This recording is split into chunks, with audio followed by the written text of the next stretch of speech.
What's up guys? Welcome back to the channel Hand Waving. Your friend Naruto Addict 2.0 is here again with a brand new Naruto fanfic that's going to change everything. Today's fanfic is titled, What If Naruto Married Hinata and Ino and Ruled the Shinobi World? Part 1. Let's start this fanfic. Long time ago, a demon fox with 9 tails existed. When these tails were swung, they could destroy a mountain and cause a tsunami. To counter it, the villagers gathered some ninjas. On the battlefield, the Anbu, Junin, and Chunin of Konohagakure no Sato were going all out in their fight against the great Kyuubi no Yoko. The forest in which they were fighting was littered with the heavily beaten dead bodies of ninjas.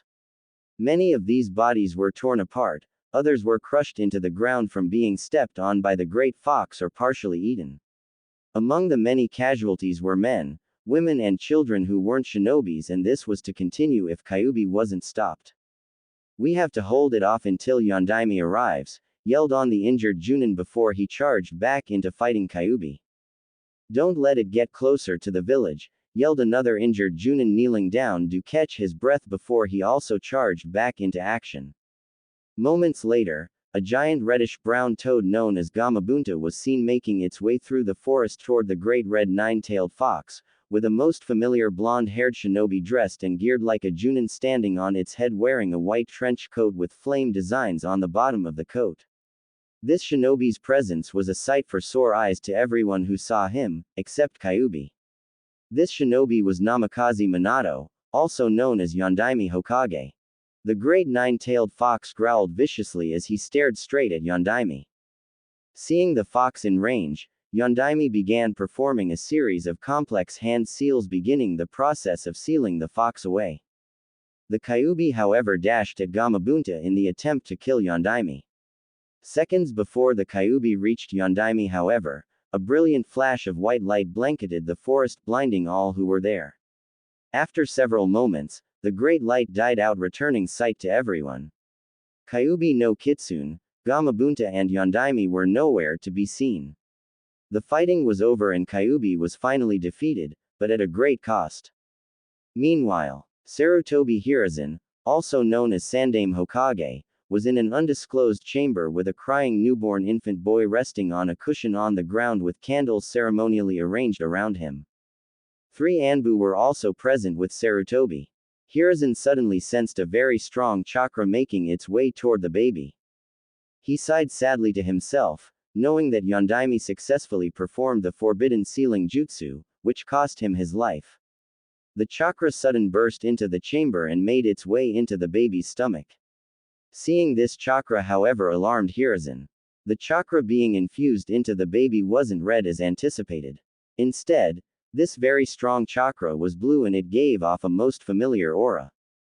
With a flash, the blue chakra was completely infused into the baby boy, thus completing the sealing. The baby was still crying with a seal on his belly glowing in a majestic blue glow. Hiruzen hurried over to the baby and saw that a most unexpected event have just taken place. Oh my, the shocked Hiruzen spoke quietly, this was most unexpected, how could this have happened? One of the Anbu stormed into the chamber and went over to Hiruzen. Sandaime-sama, Kyuubi is gone and so is Yondaime Hokage. The sealing was a success, yes. Hiruzen sighed to himself and spoke, yes, it was a success.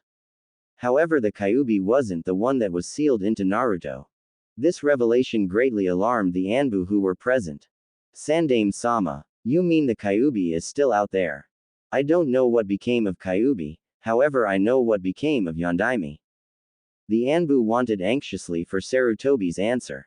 He was sealed away into his own son. Sarutobi Hiruzen, the reinstated Sandaime Hokage, was sitting in his office with reports from all of the Anbu, Junin, and Chunin who gave their detailed reports about the event of Kyuubi's attack. The casualties of the attack were catastrophic and the body count and searches for missing people were still in progress. Many lost their lives that night, from men, women and children, and many of Konoha's best shinobis. Many were left as orphans, widows or widowers. The physical, mental and emotional damages done to Konoha left countless traumatized, some homeless because their homes were destroyed, others without families, and everyone grief-stricken for the horrific event that befell them for reasons unknown. Still, they had to move on with their lives, or what was left of it, and look to a hopefully better future. As Hiruzen continued with his paperwork, he turned his attention to the now sleeping Naruto, who was resting peacefully in his crib. He sighed in wonder about how Yondaime Hokage ended up being sealed into his own son with a jutsu that was meant to seal and imprison the Kyuubi no Yoko into Naruto. He had no idea what could have transpired seconds before the kinjutsu went into effect. But if anything was certain, Kyuubi was gone and there have been no reports about the Great Fox's presence anywhere, much to everyone's relief. Getting off his chair, Sandaime went over to the sleeping baby. Looking down at the blonde-haired child in wonder as he wondered to himself, Yondaime, exactly what happened during your fight with Kyuubi? How did it end up that you were sealed away? And what became of that nine-tailed monstrosity? Sarutobi continued to look down at the child in wonder as he recalled what happened a few hours after Kyuubi's defeat. Flashback. A week ago. It's been 2 hours since Kyuubi's defeat and the aftermath was taking its effect on the people. Meanwhile, Sandaime was in the meeting chamber with all of the advisors and clan leaders. The Anbu who were in the undisclosed chamber earlier with Hiruzen were also present and standing guard. Naruto was currently sleeping quietly in Sandaime's arms. They were discussing the issues concerning Yondaime's only living son and heir and what they must do with him. Sarutobi had just finished explaining in detail what happened to Yondaime and how he was sealed into his newborn son's body. Needless to say, they were left speechless. After a long moment of silence, Hiashi broke the silence. Are you truly serious, Sandaime-sama? I'm very serious, Hiruzen replied. The kinjutsu Yondaime performed was meant to seal Kyuubi into Naruto and ultimately claim Yondaime's life for performing the kinjutsu. However, for reasons yet to be known, Yondaime himself ironically fell victim to his own jutsu and was sealed away into his own son. There are numerous possibilities of the effects the sealing of Yondaime into Naruto will have on the young boy as he grows up. For what it's worth, Naruto is practically a born Hokage. Sarutobi looked around as the advisors and clan leaders murmured with each other about what they were just told.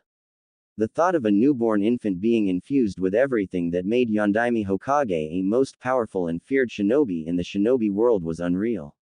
But it was said clear by the Sandaime Hokage himself. The possibilities and potentials for this child of Yondaime-sama are almost limitless, Hiashi acknowledged. In some respects, Namikaze Naruto is Yondaime-sama's reincarnation. You might see it that way, Sandaime said. However, Naruto is Minato's son, not Minato reborn, in spite of the situation the child is in. The child possesses great powers passed down from father to son in a strange twist, spoke Kaharu. Nodding, Hiruzen stated, which is also why he's in grave danger should enemy nations and villages learn of Minato being sealed within his own son. One of two extremes could happen. Enemy nations and villages would seek to either kill the child or most likely kidnap him in order to raise and train him to be part of their nation and turn him against us. The results would prove disastrous to Konohagakure should they corrupt Minato's legacy. Naruto will need protection of the highest level. Hiruzen looked at all of the clan leaders and advisors conversing with each other about what could be done for Naruto. A couple of minutes later, Hiashi spoke, Sandaime-sama, with all due respects, I request permission to adopt and raise Minato's heir, establishing him as part of the main house of the Hyuga family. On hearing those words, Sarutobi contemplated what could happen should he entrust the tutelage and upbringing of Naruto to one of the clan leaders. Seeing their faces, he noted that each of them, even Homura and Kaharu, were more than willing to adopt and raise Yondaime's only son without question. From what he was visualizing about Naruto's possible upbringing under their wings, however, the results looked anything but appealing. When he visualized what could happen if Naruto was raised by Hiashi, as part of the main branch, he saw Naruto learning a lot from the Hyuga clan as a whole. It was true that Naruto would have been trained in the best arts. However, Hiashi's harsh and cold demeanor was no secret to Sarutobi, and he also saw Naruto adopting and mirroring such a demeanor.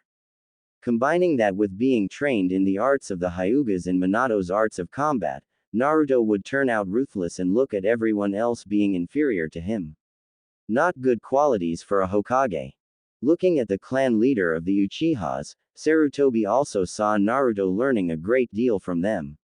Like the Hyuga clan, however, the Uchiha clan was a proud clan because of the power behind their bloodline limit, and because of their arrogance. He saw Naruto having fierce rivalries with Uchiha prodigies and seeking to prove who'd come out as the dominant figure, especially since Naruto didn't possess their bloodline limit or anyone else's for that matter.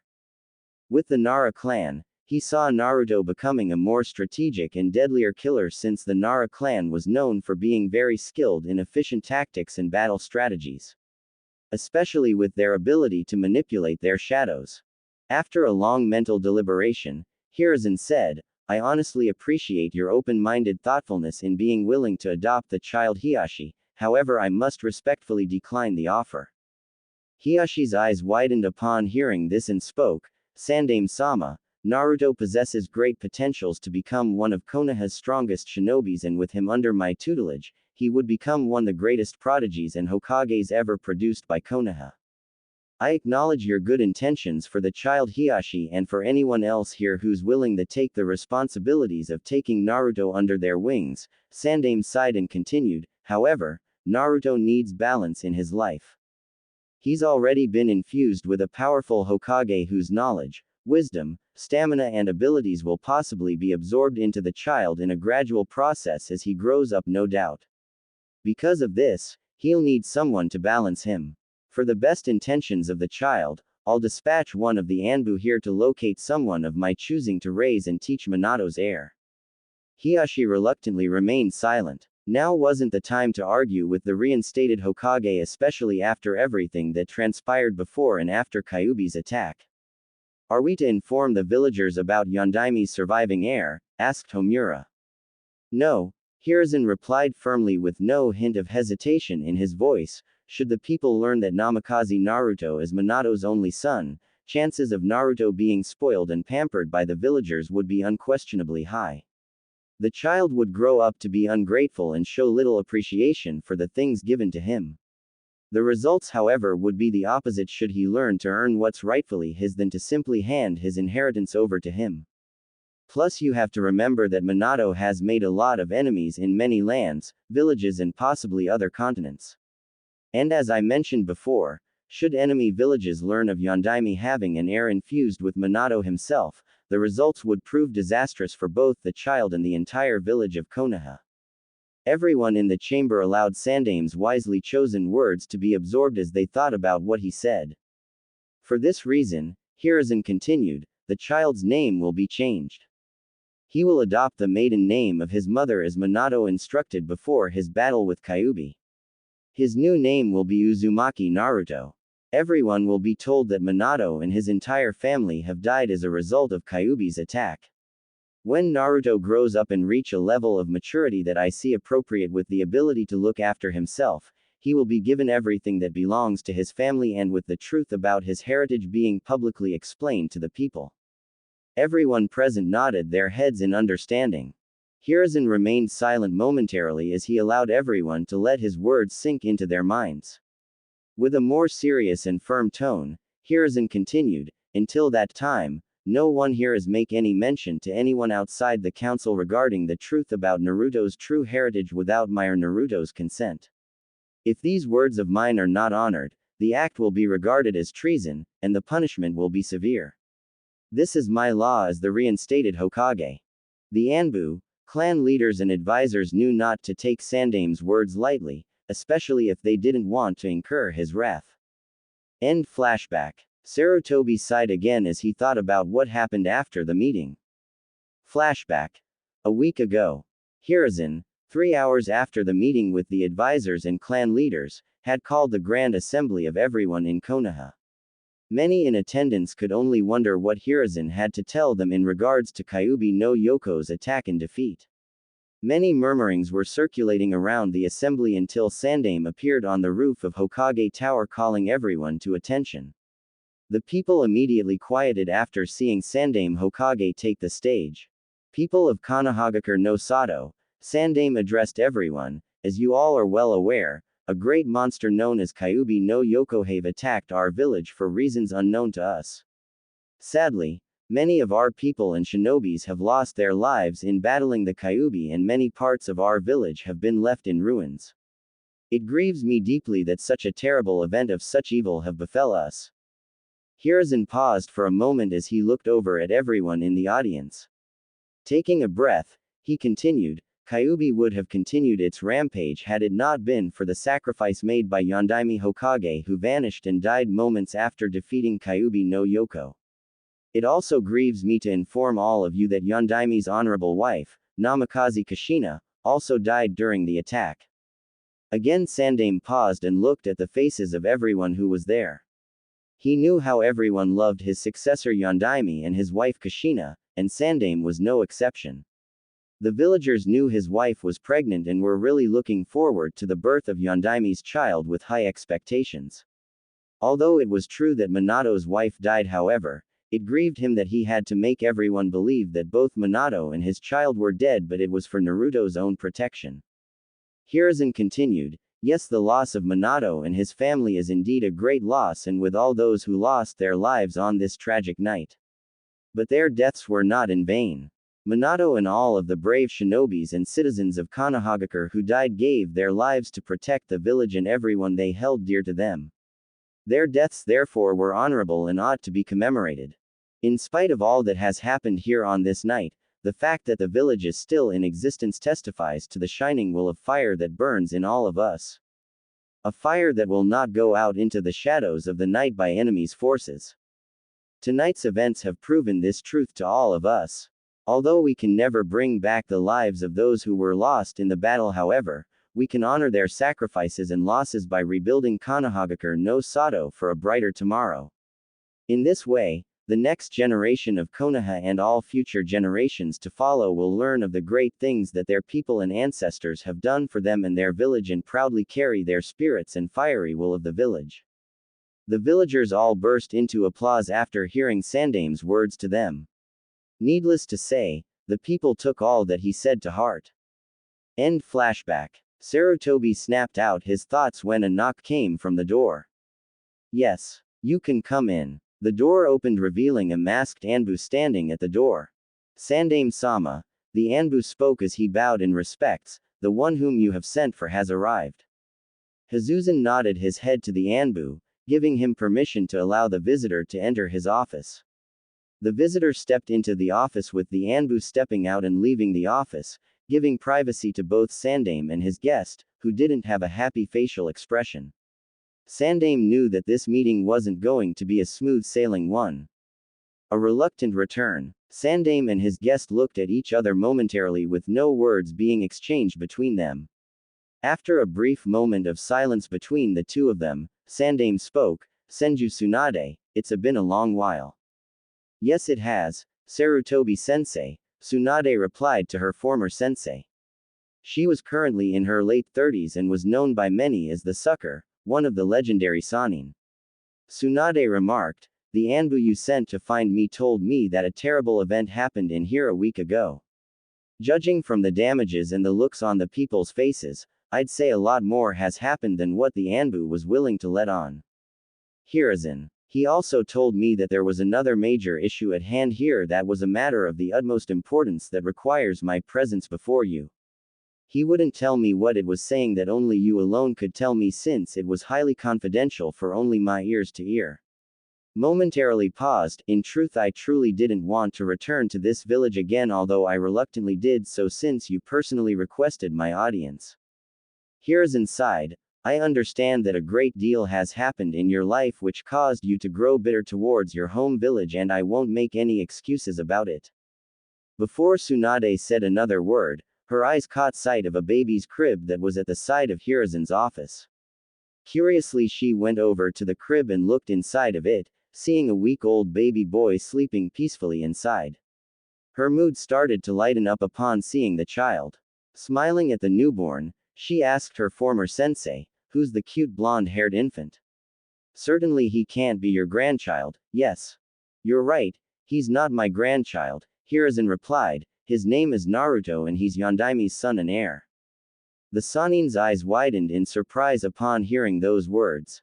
Minato had a kid, Tsunade said in surprise and happily. Speaking of Minato, where is he and his wife Kushina? Is Yondaime out on some diplomatic business trip in another village with you covering for him here, especially after everything that's happened? And where's the boy's mother? Tsunade saw a certain look on Sarutobi's face, which was a bad omen. Tsunade, Hiruzen started, I humbly ask for you to adopt Minato's child. That was when she looked at her former sensei as if he lost his mind. You want me to do WHAAAT? Tsunade shouted, causing Naruto to wake up and start crying. Hiruzen sighed again as he went over to Naruto, lifting him out of his crib and into his arms, eventually calming the child. Adopt Minato's son? Tsunade asked in disbelief. Have you lost your mind? Exactly where is Minato and his wife? Tsunade. Hiruzen replied quickly, cutting Tsunade off. Please calm yourself down, Tsunade. In a calmer tone he suggested, take a seat, Tsunade. There's something that I have to tell you. Sad to say you're not going to like what you're going to hear. Having no other option, Tsunade pulled up a seat and sat down as her former sensei advised. Hiruzen pulled his office seat over towards his former student and sat down on it with Naruto still cradled in his arms. Hiruzen began explaining, a week ago, the great monster known as Kyuubi no Yoko came and attacked the village. Days before the monster's attack, however, Minato received word from one of his top shinobi about Kyuubi's eventual arrival to Konoha. As you're well aware, Tsunade, Kyuubi's existence was no myth to Konohagakure even before its attack.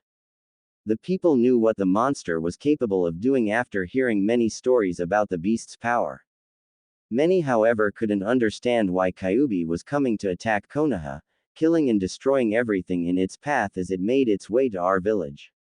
Minato worked night and day trying to find ways of stopping the creature, but had little success.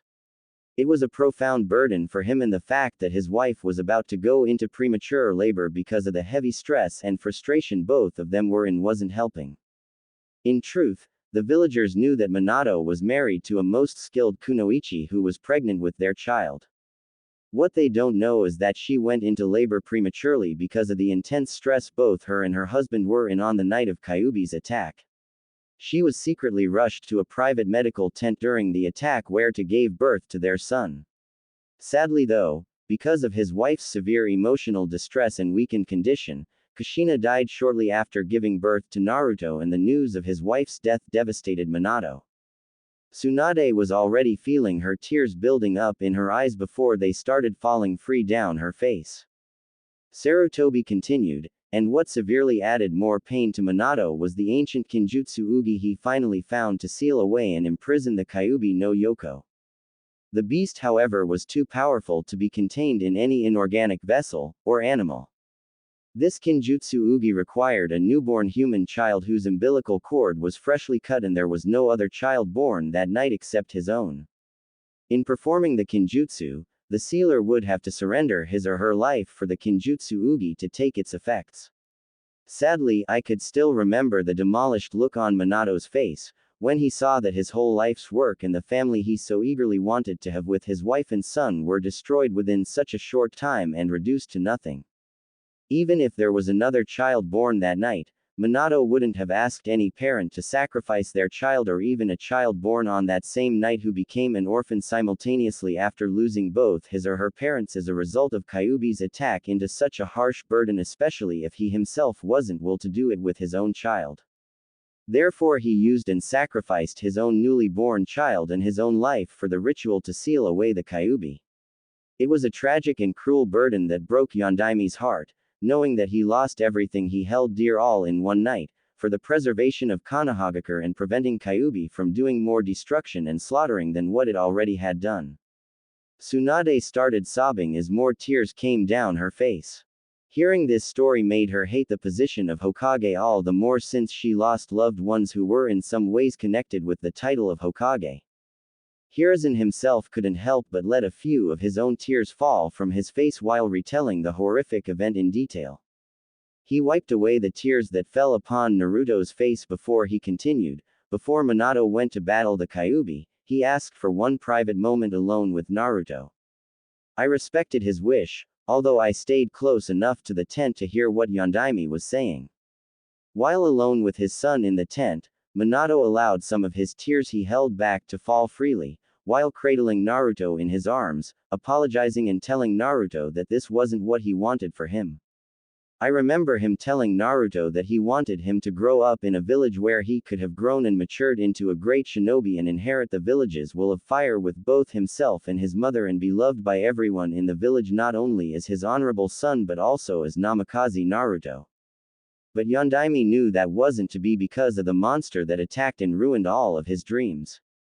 Yondaime knew that he had to do something since it was both his duty as the Hokage and as a father to protect Konohagakure, to make sure his son had a future in the village he loved so much. Namikaze Naruto, my son, you'll be the hero who defeated Kyuubi no Yoko and saved Konohagakure no Sato, Minato whispered to Naruto before calling me back to explain what he wanted me to do. Yondaime made it very clear that he didn't want the villagers to know of his son's existence, at least not yet. Originally his intention was for Naruto to be regarded as the great hero who saved Konoha by sealing and imprisoning Kyuubi into him. The child's name was changed from Namikaze Naruto to Uzumaki Naruto. He was giving his mother's maiden last name in order to protect his true identity and heritage. Although I wished there was another way to bring down Kyuubi, however, I knew that a severe price had to be paid to stop the creature. Naruto was to be made into a living sacrifice with his father giving up his life in order to save Konoha and all who live here. Tsunade didn't want to hear the story any further. Her heart was breaking. It was too tragic and horrible to bear.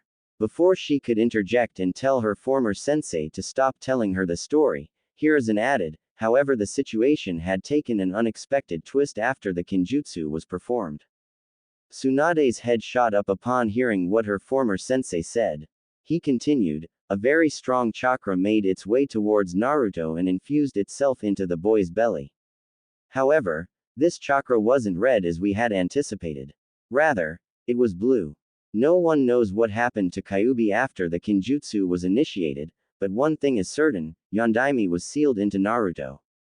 The Sanin's eyes widened in shock and absolute disbelief. She remained silent as her former sensei allowed her to process everything he told her up to now. A moment later, Sandaime went on, no one else outside the village council besides you and a few Anbu who's been sworn to secrecy knows this. As far as the rest of the villagers know, Yondaime, his wife and child are dead, along with many others who lost their lives during the attack. Tsunade was left speechless at everything she was hearing. It was so overwhelming both mentally and emotionally. She didn't know how much more she could handle and she knew that Hiruzen wasn't finished. As a result of this unexpected turn of events, the council and I realized that the situation concerning Naruto has drastically changed. With the boy having Minato sealed into his being, there's no doubt that he'll undergo certain physical and psychological changes in his development and acquire all, if not most, of everything that made Yondaime Hokage the man and shinobi he became known to be in Konoha and the rest of the shinobi world. You mean to say that Minato will take over his own son's body? Tsunade asked in disbelief. No, Hiruzen quickly replied reassuringly. Rather, Naruto will inherit and absorb his father's knowledge, wisdom, stamina, abilities and chakra in a gradual process as he grows up, basically becoming a born Hokage.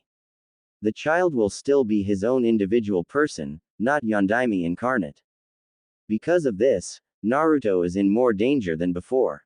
It would have been hard enough should we have let everyone know that Minato had a surviving child, with countless people seeking to spoil, pamper or adopt the young boy for their own intentions and possibly to get a hold on Naruto's huge inheritance. It's worse now with Yondaime sealed inside him, and if enemy villages and nations discover this secret, one of two worst-case scenarios could happen. 1. They could either attempt to murder the child, or 2, which is most likely, they'll try to kidnap the child and raise him to be part of their nation, thus corrupting the child and making him our enemy. Either scenarios would prove disastrous for Konoha and Naruto, and perhaps other villages and nations should they cross his path. Sandaime took a moment to look at Naruto, who was now fully awake and looking around the environment he wasn't so familiar with. Sighing, Sandaime continued, "The truth is, I would have gladly took it upon myself to raise the child and guide his upbringing. However, my reinstatement as the Hokage heavily limits the amount of time I can spend with the boy, and I can't entrust him with just anyone in the village, not even with any of the clan leaders or village elders. And the last thing we need is Naruto turning out like Orochimaru. I don't want history to repeat itself with Naruto causing him to become something perhaps worse than Orochimaru himself." Tsunade remained silent. The memory and hurt of Orochimaru's betrayal was still fresh in her mind. Jiraiya isn't the raising little children type, and his role as the author of those books you hate so passionately wouldn't help in the child's development. "For once I agree with you," Tsunade remarked, "although you're being a bit hypocritical since you also read those books like some closet perverts I know." Annoyed by her comment, Sarutobi cleared his throat and continued on with a more serious demeanor. "The fact that I'm asking you to adopt and raise Yondaime's son shows the amount of conviction and belief I have in your ability to raise, control and balance the child since he's been infused with a powerful Hokage. But still, Naruto is an innocent child who's been forced to shoulder this heavy burden without his consent. He needs someone who can properly raise and ensure his tutelage, and show him motherly affections on top of that. I'm more than certain you can also teach him in the advanced arts of medical and healing jutsus." Tsunade heard a lot more than she was bargaining for. It was too overwhelming for her at the moment. Sandaime knew that she already went through a lot in Konoha, and the fact that she lost most those she loved dearly, among them being her grandfather and granduncle, the Shadaime and Nadaime, her lover and her little brother, both of whom wanted to become Hokage, left her with bitterness about her home village. After learning what became of Yondaime and his family, and the village as a whole, it was too much. And now she's being asked by her former sensei to adopt and raise Yondaime Hokage's child as her own. "I need some time to think about this," Tsunade honestly admitted with a most calm demeanor with mixed emotions in her voice. Hiruzen didn't argue with her and replied understandably, "I understand, Tsunade. Take as much time as you need." Tsunade reached out to Sarutobi, signaling to him that she wanted to hold the child. Complying, he handed Naruto over to her. She cradled the fully awakened child in her arms, who seemed to be looking at her in wonder. He yawned and closed his eyes for a moment before looking at her again. "Only a week old and already you have to carry such heavy burden," Tsunade said softly to Naruto as a few tears slid down her face as he gurgled. Hiruzen smiled and watched the scene quietly. Mother and child. Seeing his former pupil smiling brightly down at what he hopes will be her soon-to-be adopted son made Hiruzen suddenly overcome with an overwhelming sense of hope for the future. It was odd how, even in the aftermath of the bleakest days, he had found such a glowing sight. He didn't know what the future had in store for these two, but he was grateful that Tsunade was at least willing to consider adopting the child. Worst case scenario. Later that night, Tsunade was staying at a hotel for the night, at least one that wasn't demolished or damaged during Kyuubi's attack. She got little rest that night as she thought about everything that happened early that afternoon in Sandaime's office. She spent the rest of the day thinking about all that was explained to her in detail from her former sensei and what he was asking of her.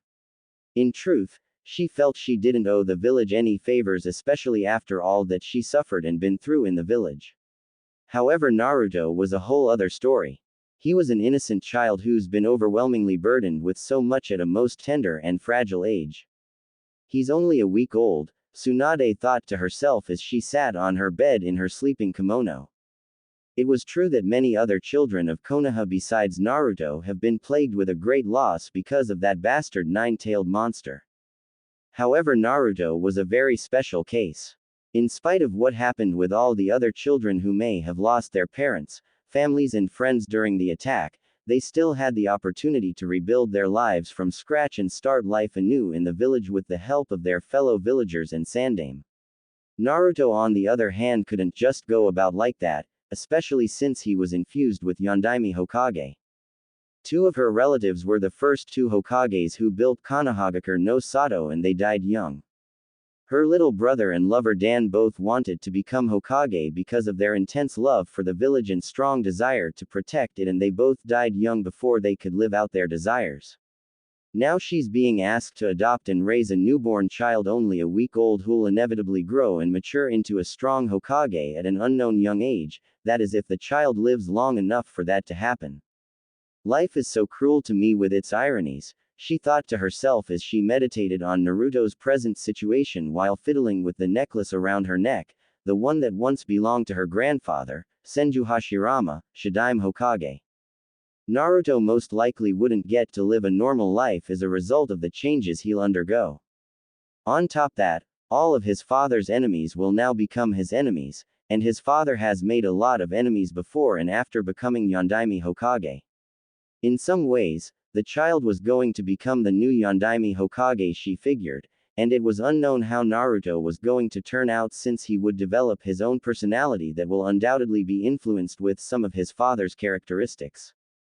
Naruto is an innocent child who's been forced to shoulder this heavy burden without his consent. He needs someone who can properly raise and ensure his tutelage, and show him motherly affections on top of that. Those were Hazuzan's exact words to her. Tsunade wondered if she was even fit for the role as a mother, sickly she never had children of her own.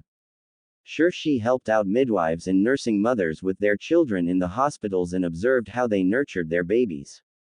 But actually playing the role of nurturing a baby is a whole different story, she acknowledged, and she never nurtured children before. After the death of her lover Dan before they had the chance to marry, she lost most of her interests and desires to get married and have children. And now she's being asked by Hiruzen to adopt and raise a child who's inescapably going to develop into a new Yondaime Hokage. Tsunade snapped out of her thoughts as she thought when she heard a knock come from the door. Turning to the door, she said, "Yes. Tsunade-sensei," replied a young feminine voice from the other side of the door, "May I come in?" Sighing, Tsunade answered, "You can come in, Shizune." The young 15-year-old girl entered her sensei's room. Shinuz entered her sensei's room and went over to her. "Are you all right, Tsunade-sensei?" Shizune asked in concerned. Tsunade looked at the young girl and said, "I'm fine. Why are you awake?" "I can ask the same of you," Shizune remarked. Tsunade said nothing as she looked away from the young girl. Seeing the expression on the older woman's face, Shizune asked, "Is there something on your mind?" "Beside what Sandaime told me," Tsunade remarked, "not much." "What did he tell you?" Shizune inquired. "Do you want to talk about it?" Tsunade turned to face the young teen girl. After what felt like an eternity, Tsunade spoke with a serious tone. "Before I tell you, you must swear to never repeat what I'm going to tell you to anyone outside this room."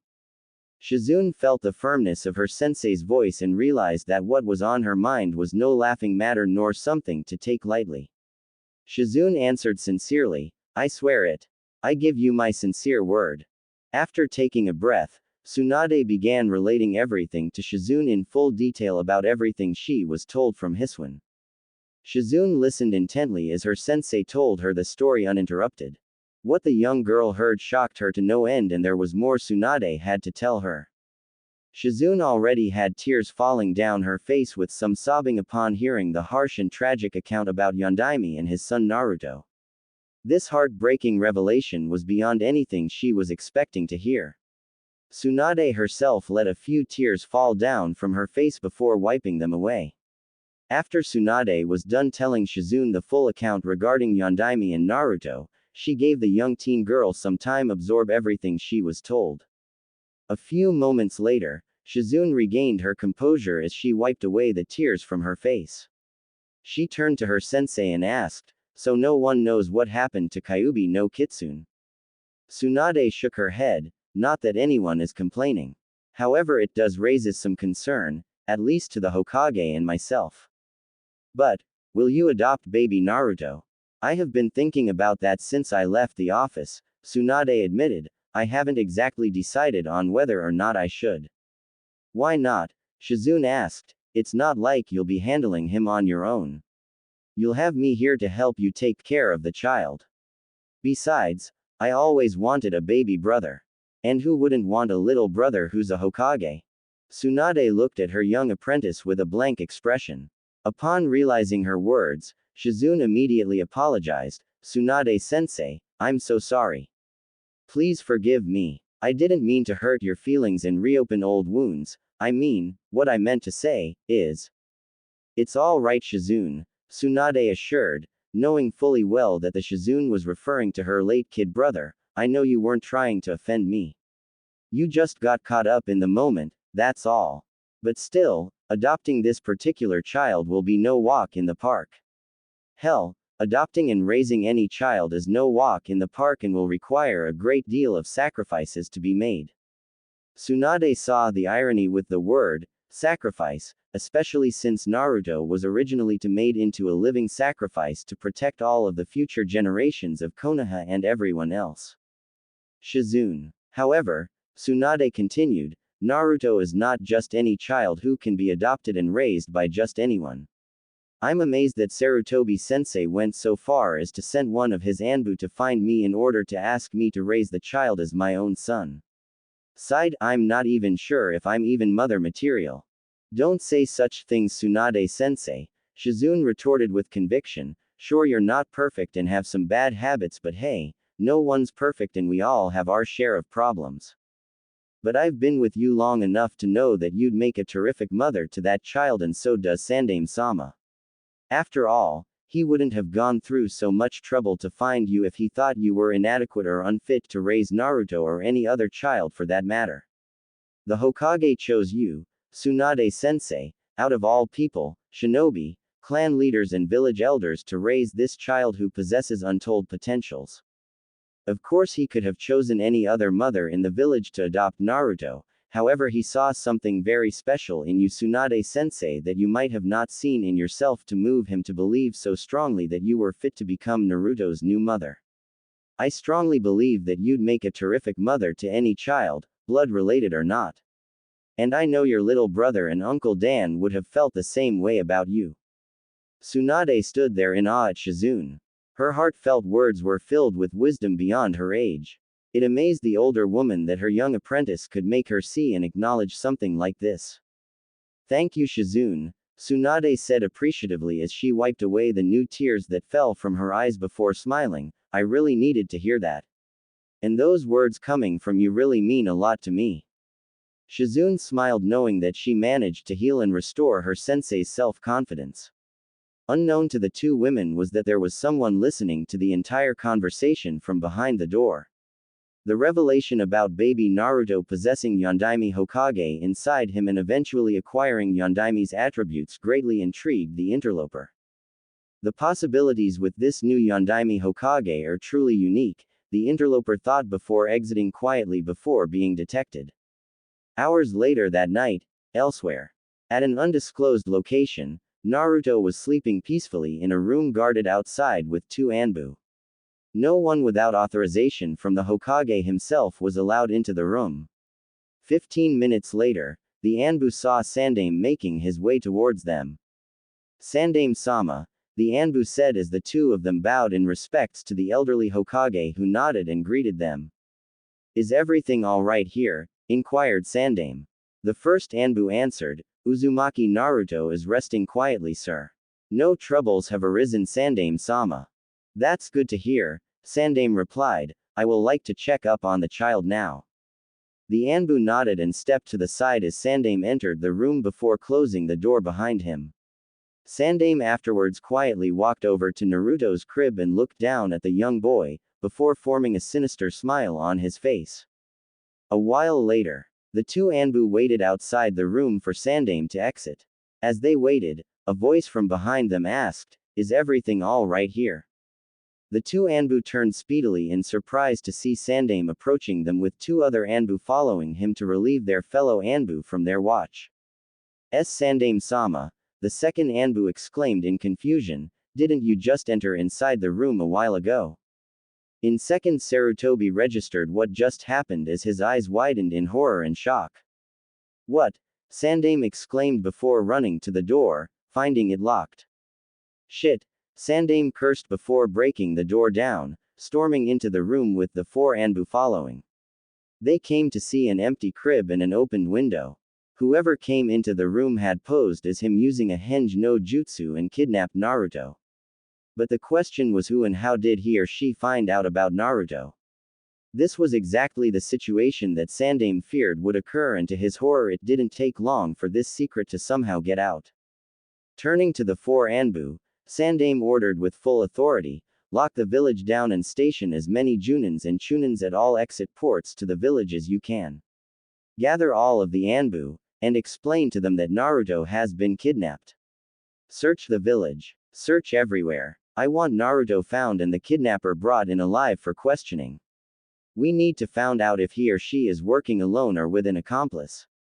Hi, the four Anbu complied, disappearing in a puff of smoke. Turning to the empty crib, Sandaime thought, this is exactly what I feared. Enemy forces coming against us during our weakest and most vulnerable moments right after a most catastrophic event. Yondaime, for your son's sake and the sake of the entire village, I hope Naruto will be found and brought back safely and fast. Meanwhile, Tsunade was finding it hard to sleep with all the commotion going on outside. She put the pillow over her head to try to drown out the noise, but it was to no avail. Frustrated, she got up and walked over to her bedroom door and opened it. Upon stepping out though, she stepped on something with her bare foot. Looking door, she saw something that wasn't in the apartment before, which didn't belong to either her or Shizune. It was a notepaper that had names of clans and organizations written down on it. Someone was here, Tsunade realized. A moment later, Shizune ran into the apartment and went over to her sensei. Tsunade-sensei, Shizune called out. Turning to the young girl, Tsunade asked, what is it? All of the exits ports have been sealed off, Shizune explained, the village is under complete lockdown by order of the Hokage. From what I've heard, there's been a kidnapping of some sort. It hit Tsunade like a ton of rocks as she looked at the notepaper in her hands. Clenching the paper tightly until it was crumbled in her fist angrily, Tsunade said, wait here. Not waiting for a reply, Tsunade stormed out of the apartment. Tsunade-sensei, Shizune cried out, but her cries fell on deaf ears as Tsunade speedily ran out to pursue and apprehend the kidnapper. She didn't care about the fact that she was barefooted and still in her sleeping kimono. All that mattered to her was getting to and rescuing Naruto in time. From breaking an entry into her private lodging to kidnapping the newborn that was meant for her to adopt, for what it's worth, the culprit behind these crimes have just incurred her wrath. A maternal shinobi. That night, the Anbu were dispatched to rescue and bring back Naruto by whatever means necessary.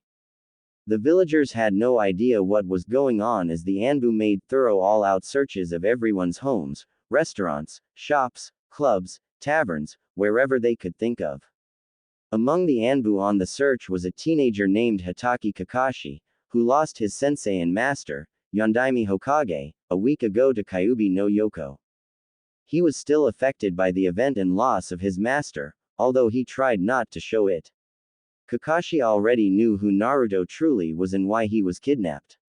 He wasted no time or energy in searching for the son of his master, determined to locate and return Naruto and protect him. Kakashi, with all of the Anbu, had to take an oath of secrecy not to reveal Naruto's true identity and heritage to anyone under severe penalty from the Hokage himself. The Junin and Chunin in the meantime were under direct orders of the Hokage that no one was allowed in or out of Konoha until the search was over. It was no secret to anyone that something very big had happened, seeing that Sandaime Hokage ordered a massive lockdown and search of this magnitude. If anything, it was the last thing they needed, especially since Kyuubi's attack was merely a week ago and practically no one healed from it. Meanwhile, a very beautiful woman with brown eyes, long blonde hair and a most slender and nicely built figure and large was running and leaping from roof to roof at top speed like a true athletic shinobi. Although it already dawned on her that she was barefooted and only in her sleeping kimono which was flying with the wind and movements of her body, however, right now that was of little importance to her. All that mattered to her was getting to Naruto and fast. After seeing the names written down on that sheet of paper she found in her hotel apartment, to say that the kidnapper was up to no good was understatement. Taking a break on top one of the buildings to catch her breath momentarily, Tsunade scanned the area to see if there was anything that seemed out of place. So far, all she saw were the Anbu making searches of every building they were going into and the Junin and Chunin remaining at their posts. The search for Naruto had gone for almost an hour and the kidnapper was still at large. She decided to head to where Naruto was last seen. Elsewhere, a few of the other Anbu were searching around the room Naruto was in earlier to see if the culprit left any clues behind that might provide a lead as to where he may have ran off to after kidnapping Naruto. Tsunade jumped down from one of the roofs of the building and gracefully landed down on the surface, running over to the small house that once housed Naruto. Stealthily she searched around the outside section of the small house, searching for anything she could find that would serve as a lead from her. So far she found nothing, which served to frustrate her. She knew that the kidnapper couldn't have gotten too far with all the Anbu in pursuit of him in an all-out manhunt. Her ears soon picked up on a conversation between two Anbu. They were conversing with each other on how the kidnapper used a henge no jutsu to deceive their two Anbu comrades into thinking he or she was Sandame. That was when it dawned on her that the kidnapper wouldn't have so foolishly attempt to make an all-out escape from the village so quickly with every Anbu after him or her. Most likely, he or she was hiding somewhere in the village. Leaving the scene, Tsunade went to search for anything that seemed out of place in the village. The Anbu were still searching everywhere, with no success. It's been 3 hours and no one has seen either the criminal or the child anywhere. The Junins reported that no one at the stations attempted to leave or enter the village. Sandame was growing frustrated as he was angry, but managed to maintain a calm demeanor. Tsunade decided to redo her search all over as she ran and leapt from roof to roof. As she was on the move, her eyes fell on a particular young Anbu whose name was Kakashi. She recalled whose student Kakashi was in his status among the Anbu. She was about to take off when something caught her attention. Some of the other Anbu approached him asking why he strayed from where he was assigned to search. He made a quick excuse before taking off to perform his job as the other Anbu went on their way. Tsunade decided to secretly follow Kakashi and see where he was going. As she continued following after Kakashi, she noticed how he was heading in the wrong direction, completely off course from where they said what was supposed to go. Something unprofessional of an Anbu who was supposed to know the roots of Konoha inside and out. Something was up, she realized as she continued secretly following after him. She soon noticed that he went into a small hut of some sort for a few moments and came out with what looked like a backpack filled with additional searching gear. Kakashi then took off towards the main exit port where he met up with two Junin stationed at the port. Acknowledging his higher rank and explanation for him to begin his search on the outer skirts of the village, the two Junin stepped aside as Kakashi hurried out from the exit port. Tsunade saw this and gave way to chase speedily before the Junins noticed her presence and departure. A while later, the same two Anbu went to regroup with 4 other Anbu when they ran into a most familiar Anbu who was heading towards them with Sandame. Kakashi, as the first Anbu, what are you doing here? Didn't we just meet up with you a while ago? What do you mean? Kakashi asked. I was with Sandame-sama for the last hour. That was when it dawned on Kakashi, Sandame and the other Anbu. Which direction did you see the other me ran to? Kakashi asked as he, Sandame and the other Anbu gave way to chase after the phony. It was clear that this kidnapper was a clever and elusive deceiver, whoever he or she was. Meanwhile, Kakashi was running through the forest with the backpack leaping from tree to tree at top speed. Tsunade was in hot pursuit of Kakashi, but kept a safe distance until she knew where he was going. As of now they were a good distance from the village and Tsunade didn't like where this was going. Soon she saw him touch down into clear open field, but she kept herself hidden in the trees as she looked on. After making sure he was in the clear, Kakashi placed the backpack down on the grass and dispelled the henge that was around him. Kai, he said as the henge collapsed, revealing his true appearance. The man was geared in a standard Konoha Junin uniform. He had brown hair and a Konoha forehead protector that had a slash across it. Clearly this shinobi is a missing nin of Konoha, Tsunade realized. This helps to explain how he was able to deceive and elude the Anbu, Junin, and Chunin. He might even be a former Anbu himself. Tsunade soon saw that the henge on the backpack also dispelled, revealing none other than baby Naruto sleeping in a carrying baby basket with 2 straps to place over your shoulders. The missing nin looked over at Naruto and said, "Yondaime Hokage, reduced to an inescapable captivity inside your own child, a fitting undoing for the likes of you. I'm sure I can get a hefty price from any village or clan who'd love to buy your child." "That's not going to happen," declared a feminine voice. Realizing he wasn't alone, the missing nin looked around and shouted, "Who's there?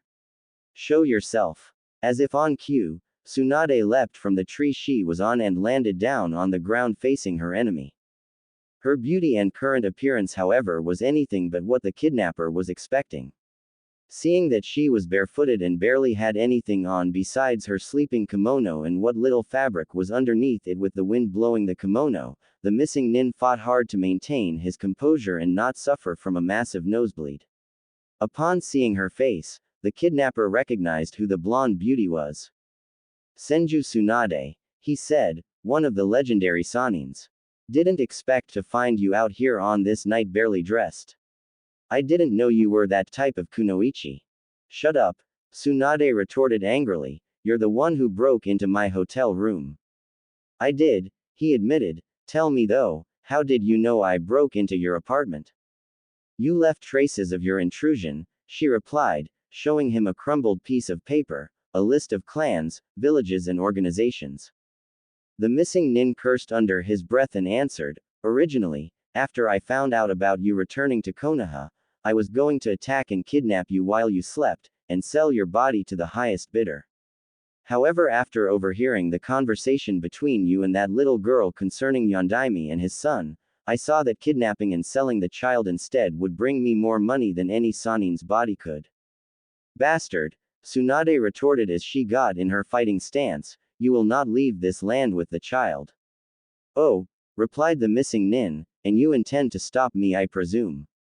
All right then, I'll take you out and sell both you and the child." Performing some hand seals, the missing nin said, "Kara number Suyosa no Jutsu."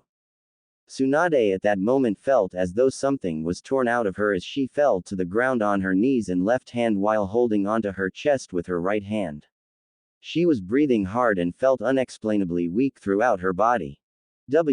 What did you do to me?" Tsunade growled as she forced herself up with the remaining strength she had left. Smiling sinisterly, the missing nin relied, "I took away your super strength. I'd be a fool to think I could directly engage you in combat and think I would come out as the victor while you're in your prime. All I had to do was spike your tea earlier with an elixir of my own creation and wait for the elixir to saturate into your body. It also neutralizes your chakra, preventing you from performing ninjutsu and genjutsu. Like I said earlier, my original intentions was to attack and kidnap you while you slept after I activated the poison." "Damn you," Tsunade cursed, "no matter. I'll protect Naruto. You wanna get this fight started or should I go first?" The missing nin smirked at her, pulled out and placed on a claw gauntlet with long razor-sharp steel blades over his right hand. The missing nin stated, "Since you insist on fighting." The missing nin charged at Tsunade, thrusting his right hand at her. Tsunade dodged the attack swiftly as he continued slashing at her.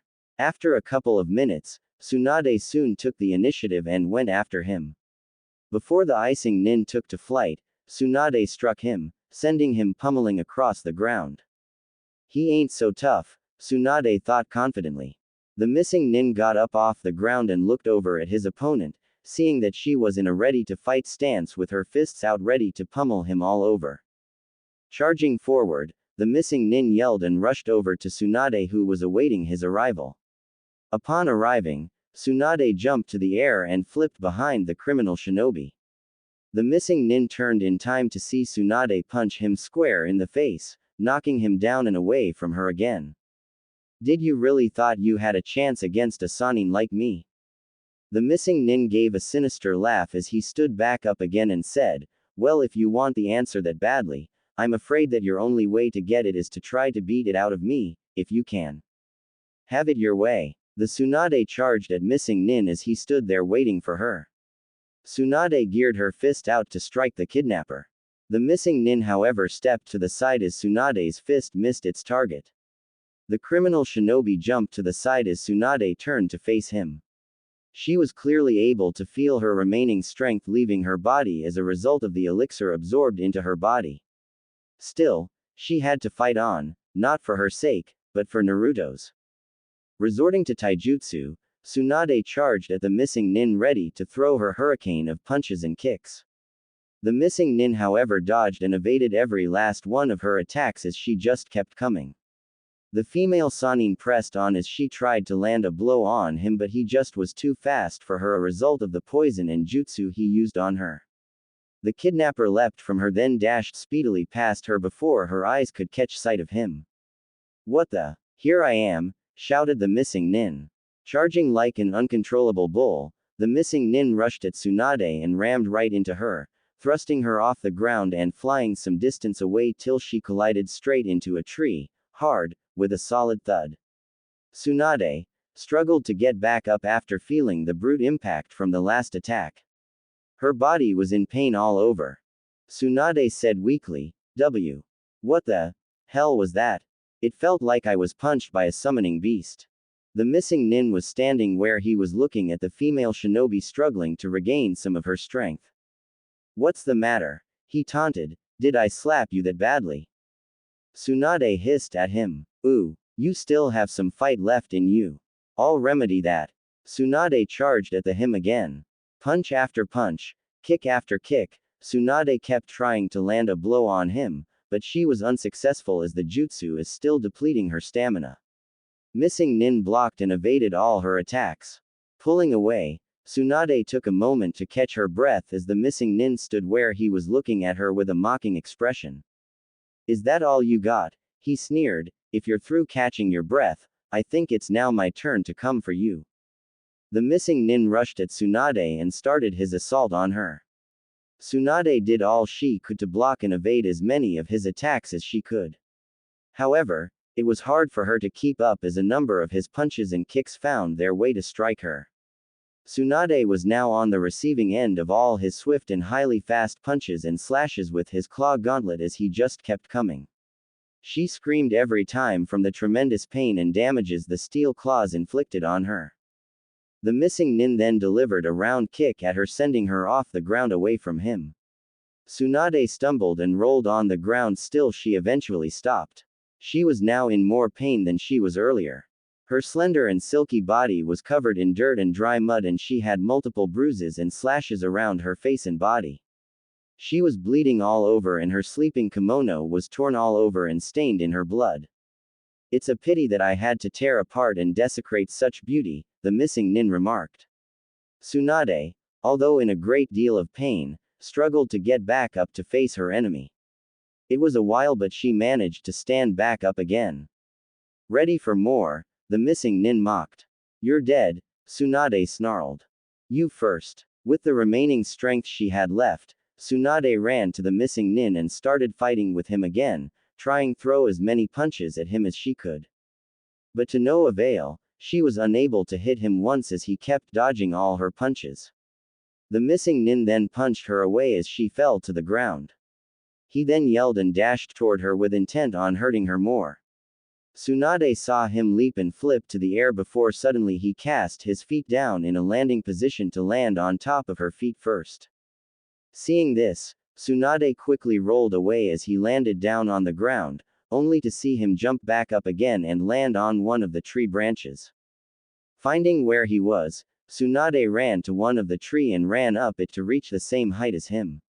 Afterwards, she pushed herself off the tree and threw herself towards him on the tree he was standing on with her fist out.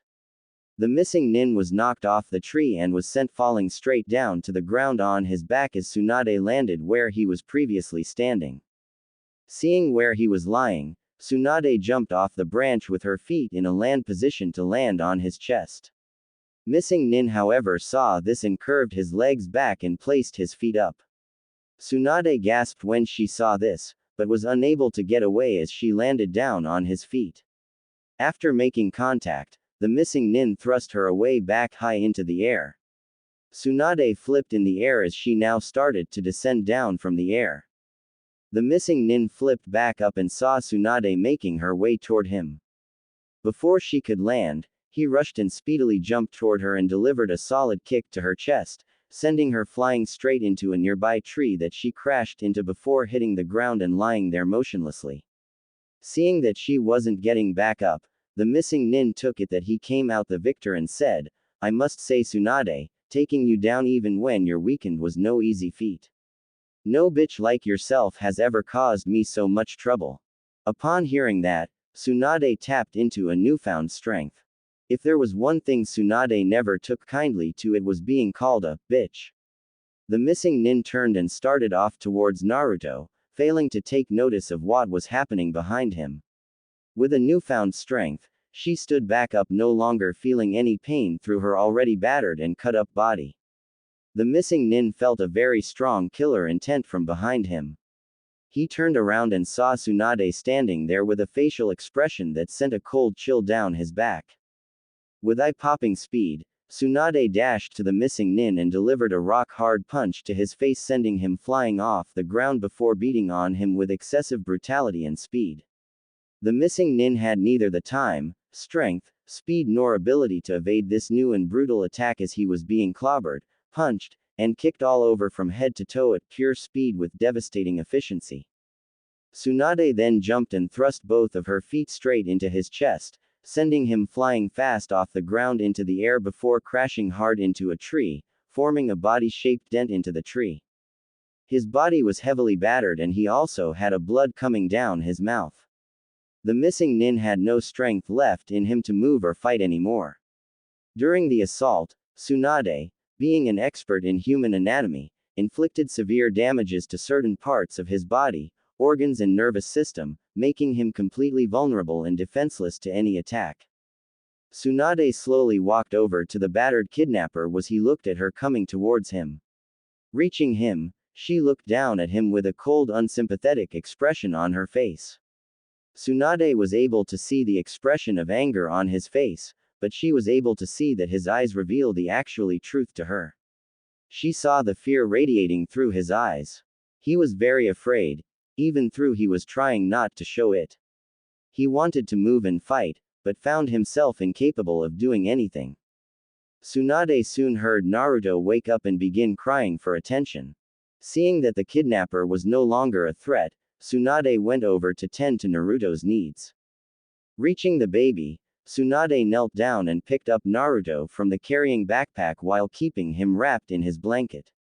Sitting down on the grass while leaning up against a tree nearby, Tsunade cradled and rocked Naruto in her arms, calming him down. Despite the fact that her body was going numb, she smiled brightly at Naruto as he gurgled. She moved closer to him and planted a soft kiss on his forehead. "My little Naru-chan," Tsunade said affectionately, "I risked my life to save and protect you. And I'll happily do it again for you, my little Naru-chan." Moments later, Sarutobi, Kakashi and the Anbu arrived on the scene and saw a heavily battered and weakened Tsunade singing and cradling the now sleeping Naruto in her arms affectionately in spite of her horrid condition. Not too far away was the culprit lying motionless on the ground and in a great deal of pain. "Tsunade," Sandame called out worriedly as he and the others ran over to her. She smiled brightly as her eyes grew heavier and heavier before being sent into a world of total darkness. Tsunade's eyes opened up to a new environment as bright lights hit her eyes. She strained a little before her eyes readjusted themselves to the environment. She found herself in patient's clothes and lying on a medical bed with bandages around some parts of her body and face, but the pain she had before was gone.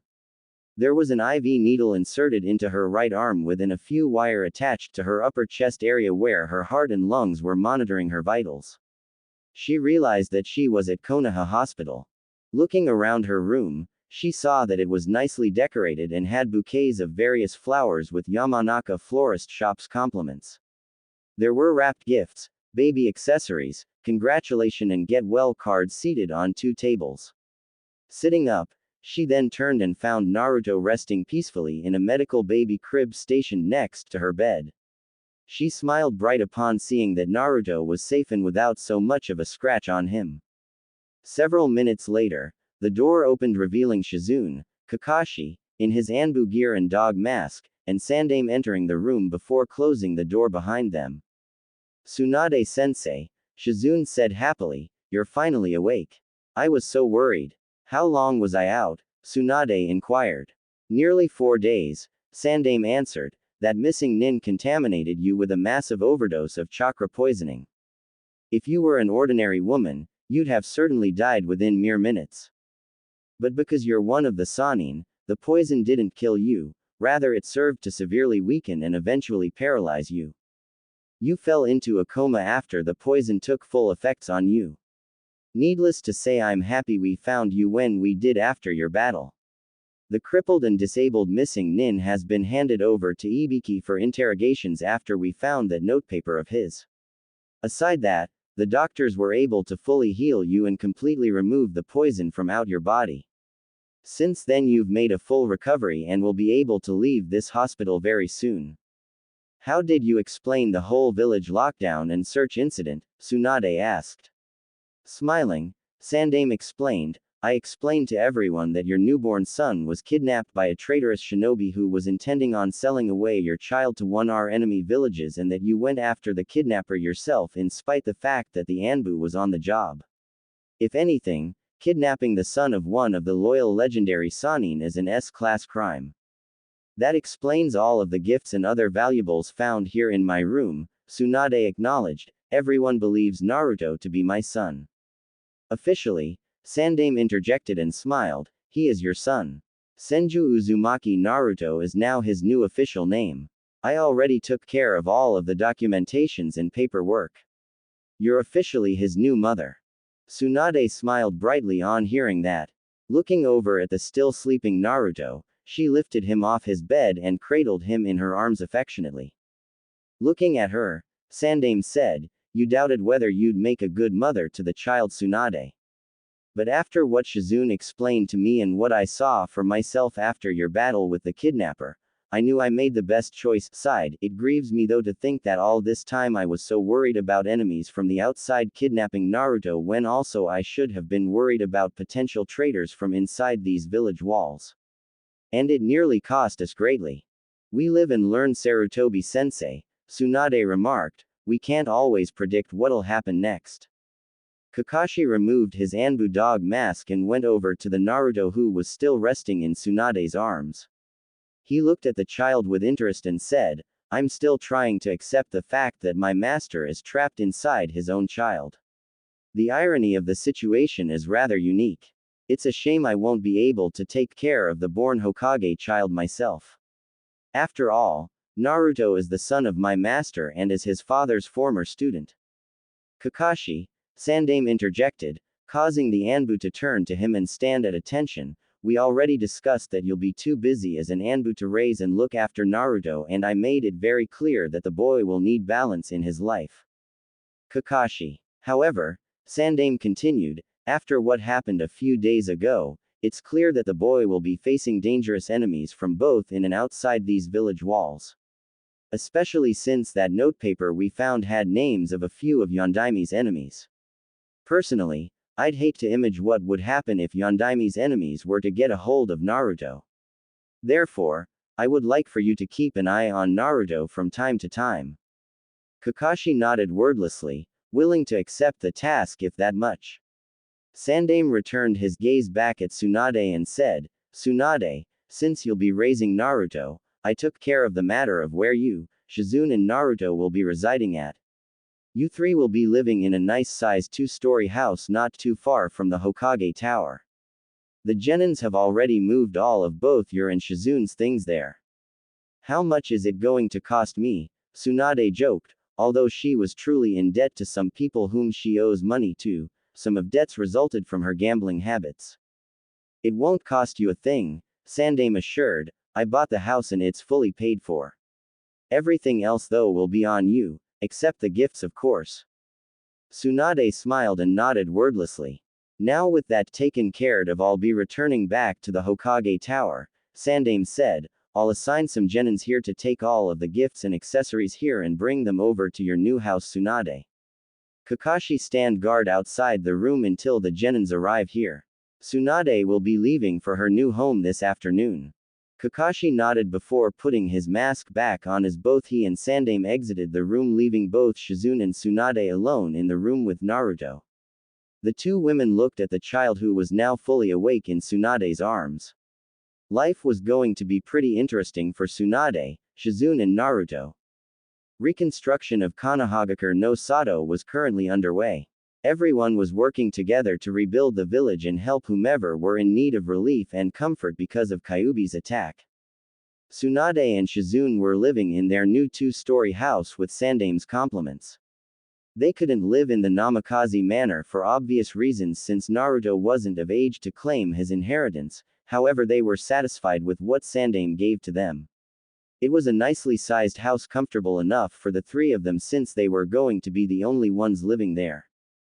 Tsunade was provided with gifts and accessories any new mother would need in caring for a newborn, from diapers, water and milk bottles, a stroller, baby clothes, the works.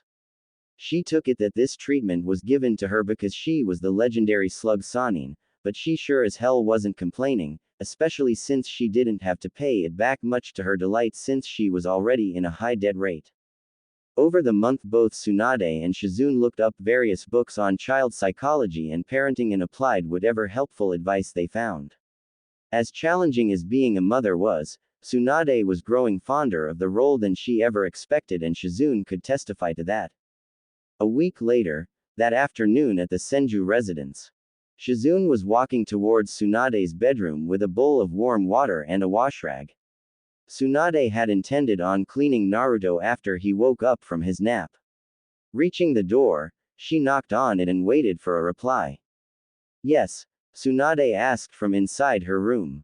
May I come in? Shizune asked. Need you ask? Tsunade sighed, just come in. The door isn't locked. Complying, Shizune opened the door and proceeded into the room.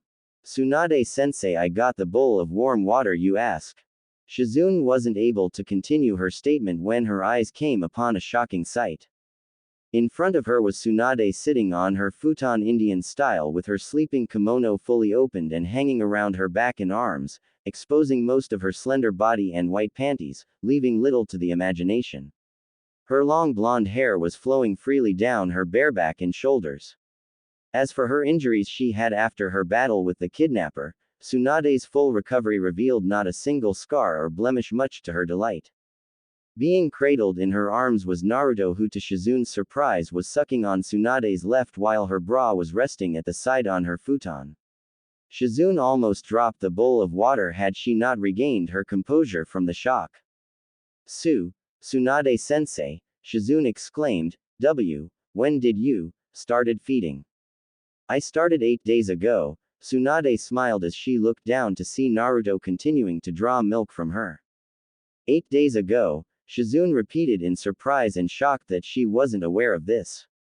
That's right, Tsunade confirmed, I used a new highly advanced chakra-induced medical jutsu I created. It took me over 3 months to create and perfect it.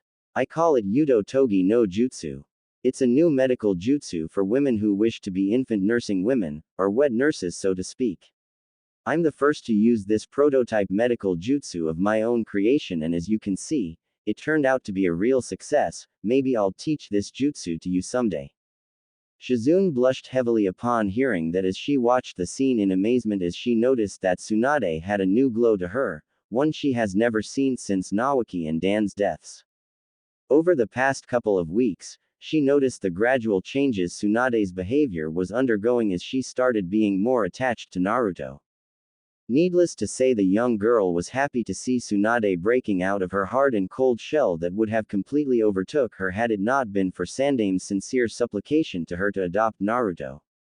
Basically, adopting Naruto was Tsunade's remedy for her cold demeanor and cooling down her lust for gambling, since she had to focus her time, strength and money taking care of a child now. The two females were so engrossed with their circumstances that they failed to realize that someone had entered into their house uninvited. Upon walking in on them from outside the room though, "Ah!" cried the intruder, who was sent flying and crashing into the wall as a result of a massive nosebleed after seeing Tsunade's current manifestation and what she was doing. What the hell? Tsunade shouted after hearing the thud. The sound of the crash snapped both Tsunade and Shizune back to reality as they looked to see who their intruder was. Tsunade growled under her breath angrily upon seeing whom their guest was, who was twitching a little with blood coming from his nose and a very perverted smile on his face with drool coming from his mouth. All of people, Tsunade said sourly as her right eye twitched several times, he had to show up unannounced. Jiraiya-sama, Shizune said a bit worriedly as she went over to the now unconscious hermit who was also in his late 30s. 15 minutes later, Jiraiya had regained consciousness and his composure long after Tsunade dressed herself in her regular clothes. She would have forced him to clean up the mess he made had Shizune not volunteered to do herself, saying that she didn't want to risk Naruto catching anything from Jiraiya. Tsunade was sitting at a table with Naruto fully awake and being cradled in her arms. Jiraiya was still across them with a most intrigued expression on his face. So it's all true, Jiraiya said as he looked at his former teammate and the child she was mothering. Sandaime-sama told me everything that has happened in regards to Kyuubi's attack after I came by earlier today. I had to see it for myself and what I saw just moments ago went far beyond what my expectations were. The boy's living a genuine privilege not given to just anyone and he's not even related to you. Tsunade frowned and snarled at Jiraiya, not missing the perverted meaning behind his statement while Shizune looked at the older man in disgust. Why are you here anyway? Tsunade inquired, and how did you manage to get inside my house when the door was locked? 1. As a legendary shinobi I can pick locks, Jiraiya replied. Also I received word that Konoha was attacked by the great nine-tailed fox demon and that my best and prized student lost his life stopping the monster. Jiraiya went on. I hurried as fast as I could after hearing this and went straight to Sandaime who told me everything. I'm surprised he didn't request me to take Naruto under my wing seeing that I taught and trained the boy's father. Although you did, however, Tsunade retorted, you're not father material nor a good influence. What? Jiraiya shot back, that's a load bullshit. Jiraiya cut himself short upon seeing what he was about to say. Shizune saw the look her sensei's face as she eyed Jiraiya with a look that said, watch your mouth or die. With a calm demeanor, Tsunade said, I'm sure Sandaime-sama informed you of the balance Naruto needs in his life. Since Yondaime-sama was your best student, all of what you taught him will be gradually absorbed into Naruto. But until that time, he'll need to be protected. That goes without say, Jiraiya agreed. I'm aware of what happened between you and that missing nin. I'll keep in mind not to come between a mother and her child.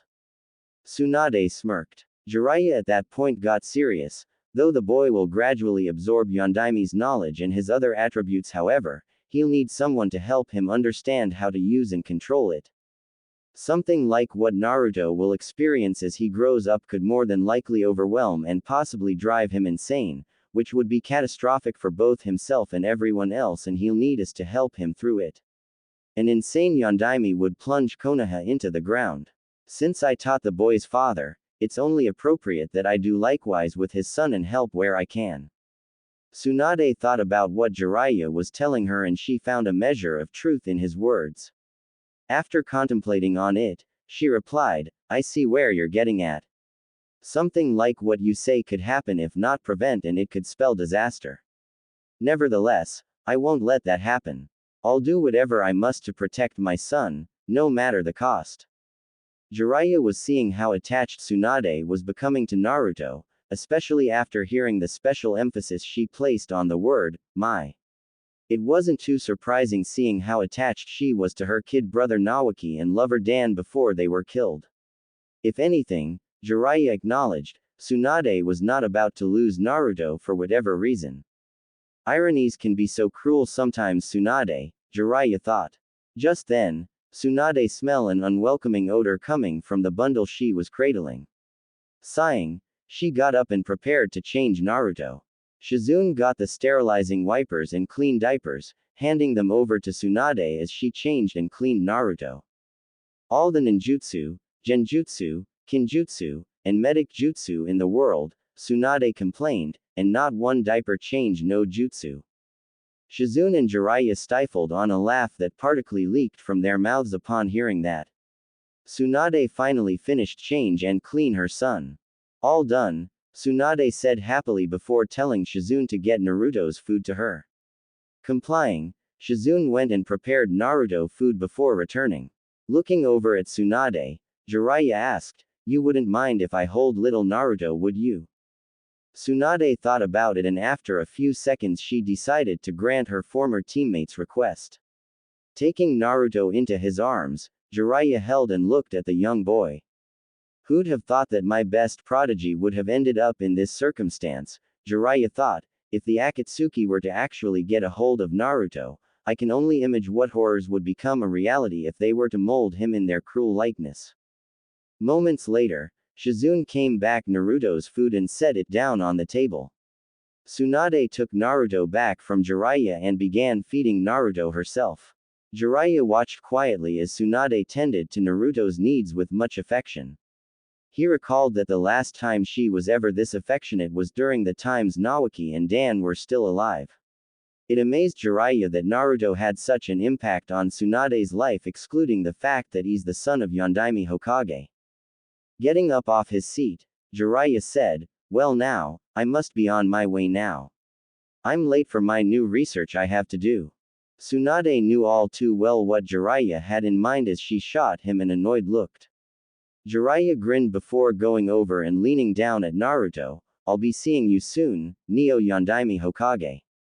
Tsunade and Shizune blinked upon hearing the nickname Jiraiya just gave Naruto. "Just get out," Tsunade replied as Jiraiya smirked and went on his way, closing the door behind him. "Neo Yondaime Hokage," Shizune repeated. "Jiraiya Baka," Tsunade interjected, "I'm going have to keep an eye on him. I'd hate to have my son adopt his perverted bad habits." "Bad habits," Shizune mumbled under her breath mockingly, this coming from someone who gambles chronically. "I'd hate for my little brother to adopt your gambling habits." "What was that?" Tsunade said with a touch of venom in her voice. Shizune paled and replied sheepishly, "Oh, nothing, Tsunade-sensei, what do you know? It's time for my medical training." Shizune ran out of Tsunade's presence before anything else was said between them. The slug Sanin was now alone with her boy. Sighing to herself, she said, "Why do I put up with them?" Naruto started gurgling as she smiled and turned her attention to him. "What's that?" Tsunade said playfully to Naruto, "Because I have to." "That's your decree as Lord Hokage." Giving a motherly laugh, "You're no Lord Hokage in this house, you're my little Naru-chan and you're going to learn medic jutsu and how to be a medic nin." "Yes you are." "Oh, yes you are."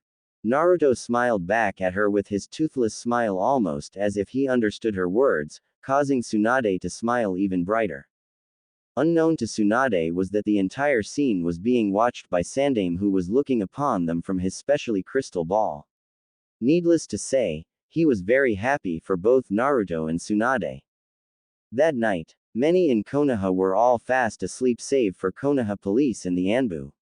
Meanwhile at the Senju residence, Tsunade was sleeping peacefully in her room. All was serene when Naruto started crying in his crib. Tsunade woke up to this and got up off her futon. Going over to Naruto, Tsunade picked him up and held him, resting his head on her shoulders while gently rocking him in her arms. Naruto soon calmed down and quieted, much to Tsunade's delight. After another minute, Tsunade said thoughtfully, "I bet you're hungry, my little Naru-chan." Tsunade sat down on her futon with Naruto and prepared to feed him. Just as she is about to open her kimono, however, the door to her room opened, revealing Shizune cradling something in her arms. "I'm sorry, Tsunade-sensei," Shizune said, "I came earlier to change Naruto's diaper and bring him back. I didn't want to wake you." Tsunade saw that Shizune was cradling a fully awake Naruto in her arms. The slug Sanin saw that something was definitely wrong with this scene. "Wait a minute," Tsunade exclaimed, "if that child is Naruto, then who am I?" Looking down at her arms, Tsunade saw that she was cradling a wooden log in her arms. While cradling the log, she turned and saw Naruto, quietly attempting to crawl and sneak away from her towards the opened window. As Naruto was making his way towards the window, he then felt an extreme bloodlust approaching and coming from behind him. As he fearfully and slowly turned his head, he thought of one word that he thought might have saved him with puppy eyes as he sucked his right thumb, Mama. Outside the house, Sandaime Hokage was taking a late-night stroll around the village when suddenly, bomb! Sandaime turned to see a small figure coming flying from out of Tsunade's bedroom window. The figure was sent flying high into the skies across the village. There they go again, Sandaime said sympathetically, knowing all too well who that figure was. He'll never learn. On the other side of town, the same small figure came crashing hard into the ground, forming a crater in it. The figure transformed back into his real self and was in much pain. He was heavily bruised all over. Wow, Jiraiya mourned, so close, damn that Shizune. I was just a few seconds from paradise, and I was really looking forward to having some of that good stuff she treats Naruto to. Jiraiya slowly picked himself from out of the crater before checking himself for whatever additional damages was done to him as a result from the impact to the ground. In any case, he was in a whole world of pain. Meanwhile, a very pissed off Tsunade was in her bedroom standing with a broken log in her right hand looking out through the window while Shizune was looking on with a pale and frightened expression. She threw the log pieces out of the window before calming down. Perverted excuse for a life form, Tsunade stated, so much for his word about not coming between a mother and her son. I just might kill him if he pulls that stunt again. Turning to Shizune, Tsunade walked over to her and took Naruto from her. Thank you Shizune, Tsunade thanked, I'll take it from here. Shizune nodded before quickly exiting the room and closing the door behind her. Tsunade then went over to her futon and sat down on it with Naruto in her arms. Opening her kimono, Tsunade began feeding Naruto, who accepted her nourishment with adoring want. My, you were certainly hungry, weren't my little Naru-chan? Tsunade smiled affectionately while caressing Naruto's soft blonde hair. After a couple of more minutes, Naruto was done drinking her milk before Tsunade closed her kimono and stood back up, rocking and singing him to sleep. I'm feeling lazy about writing a song of any sort. Therefore, think up of any bedtime songs you know of that a mother would sing to her newborn. After another 12 minutes, Naruto fell fast to sleep in her arms. Going back to her futon, Tsunade laid Naruto down gently on it before lying down next to him and pulling the covers over them. Good night my little Naru-chan, Tsunade as before she gave him a gentle kiss on his forehead and going to sleep herself with Naruto cuddled close to her. Over the course of 8 years, Naruto age 8 grew up being raised by Tsunade age 46, and Shizune age 23, with Jiraiya age 46 staying around occasionally to guide Naruto's mental development as he gradually absorbed Yondaime's mental and physical attributes. When it came down to it, what more did one really need? Many things happened during the course of time. Tsunade and Shizune were both medic nins, obviously therefore, Naruto ended up having a fairly advanced vocabulary for his age complement with what he was getting from his incarcerated father Yondaime Hokage. Naruto however wasn't aware of the fact that Yondaime was sealed inside of him. Around the time Naruto was about to turn 5, Tsunade stopped feeding Naruto. It surprised Shizune and even Jiraiya and Sandaime that Tsunade had been feeding Naruto for nearly 5 years with the use of her Yudo Togi no Jutsu. And speaking of this jutsu, Tsunade taught it to selected female medic nins of Konoha who sought become infant nursing nins. To say that this new medical jutsu was a mere success would be an understatement, as many of females medic nins from other villages traveled to Konoha to learn this new medical jutsu, along with whatever other new medic jutsu they could learn. Tsunade didn't miss the opportunity to charge for the training, which surprisingly wasn't refused since she originated the jutsu. Tsunade's new jutsu and several others she was willing to teach made quite an impact in the medical practice, which helped boost her reputation highly in the medical fields. With the money she was making though, Shizune had to be on her back constantly in order to prevent Tsunade from gambling it all away, and pay off the debts she owes. Growing up with a family, one's parents naturally pass on what skills they have to their children. A father will gladly teach his children how to play a sport or practice a trade. A mother will teach her children, whether they like it or not, social etiquette and how to deal with people, and so on. Now when you're growing up with a mother and sister who contributed a great deal toward modern medic nin theory, you pick up some things. Of course it wasn't until shortly after Naruto's 4th birthday that he actually started to actively follow in his mother's footsteps in the medic field, much to Tsunade's joy. Sandaime didn't mind Naruto learning to be a medic nin. This was in contrast with the time when he was younger, when he turned down the idea Tsunade suggested in training shinobis to be medic nins years ago. His reasons at the time were because during that time Konoha was at war and had little time and resources available to even begin starting up medical training course for shinobis. But now times have changed and things are different now. If she wasn't teaching medic nins, healing, performing surgery, or gambling, Tsunade spent large measures of her time with Naruto and teaching him, whether it was in the arts of medicines, jutsu or combat, although she was a bit of a slave driver when it came down to learning healing and medic jutsus. Even that was a bit of an understatement. It was perfectly clear to everyone how attached and very protective the slug Sannin was with Naruto. For any mother who cared deeply for their children, it was truly understandable. On occasions, Tsunade took long-distance travels from Konoha and journeyed to other villages, whether it was for medical businesses or gambling fun. Naruto was taken wherever she went and Shizune followed, of course. Shizune and Naruto became very close as she became a big sister figure to him, thus being called Shizune Nichan by Naruto. To Shizune's dismay though, Naruto did pick up some of Tsunade's habits on gambling. However, to Tsunade's annoyance though, Naruto was actually a little better than her and even won a few games to Shizune's surprise. Sandaime became like a grandfather to Naruto, although he's rather annoyed at the fact that Naruto constantly refers to him as either old man or old geezer. Something he suspects the boy picked up from Tsunade. Once in a while, Sarutobi would pay Jiraiya some visits during his training session with Naruto. From what Sandaime was seeing, Naruto was making impressive progress. The aged Hokage knew of the nickname Jiraiya gave Naruto and found it fitting in some respects, although Jiraiya would call Naruto, Neo Yondaime Hokage, in a surprisingly mocking way since Naruto started calling him Arojizan, perverted uncle. In spite of this, Jiraiya did become an uncle figure to Naruto, a perverted uncle nonetheless though.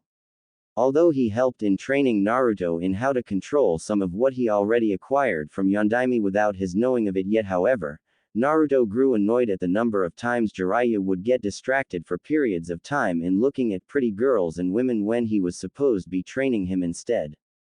One day, during Naruto's training with Jiraiya, Naruto's frustration in Jiraiya repeatedly paying little attention to him and watching a bunch of 18-year-old girls in bikinis play together in a water stream boiled to the point that Naruto ran and punched him so hard with all his strength that Jiraiya literally was sent flying high in the sky before crashing down into the stream where the girls were. Needless to say, the girls welcomed the pervert with anything but opened arms as they inflicted additional injuries on him as he cried for help.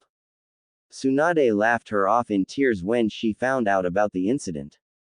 Evidently Tsunade's temper also rubbed off on Naruto. However, it shocked and amazed her, Shizune, Kakashi, Sandaime, and Jiraiya, who was on the receiving end of Naruto's fist, that Naruto had also acquired a large portion of Tsunade's raw super strength.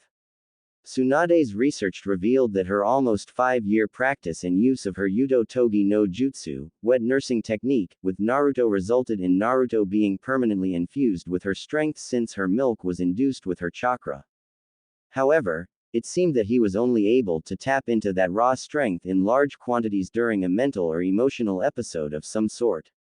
So even though the strength was there, however, he still doesn't fully know how to perfectly tap into the whole thing and use it at will. Even still, he managed to maintain being able to have some of that dormant strength. Kakashi, age 22, without being reminded, kept tabs on Naruto from time to time, almost as though he was a protective big brother. On occasions he'd stop by and visit Naruto. And speaking of playing the role of the older brother, Naruto started referring to Kakashi as Kakashi-Nisan. And like many siblings, the younger one usually looks up to the older sibling as a role model. This, however, wasn't without some consequences.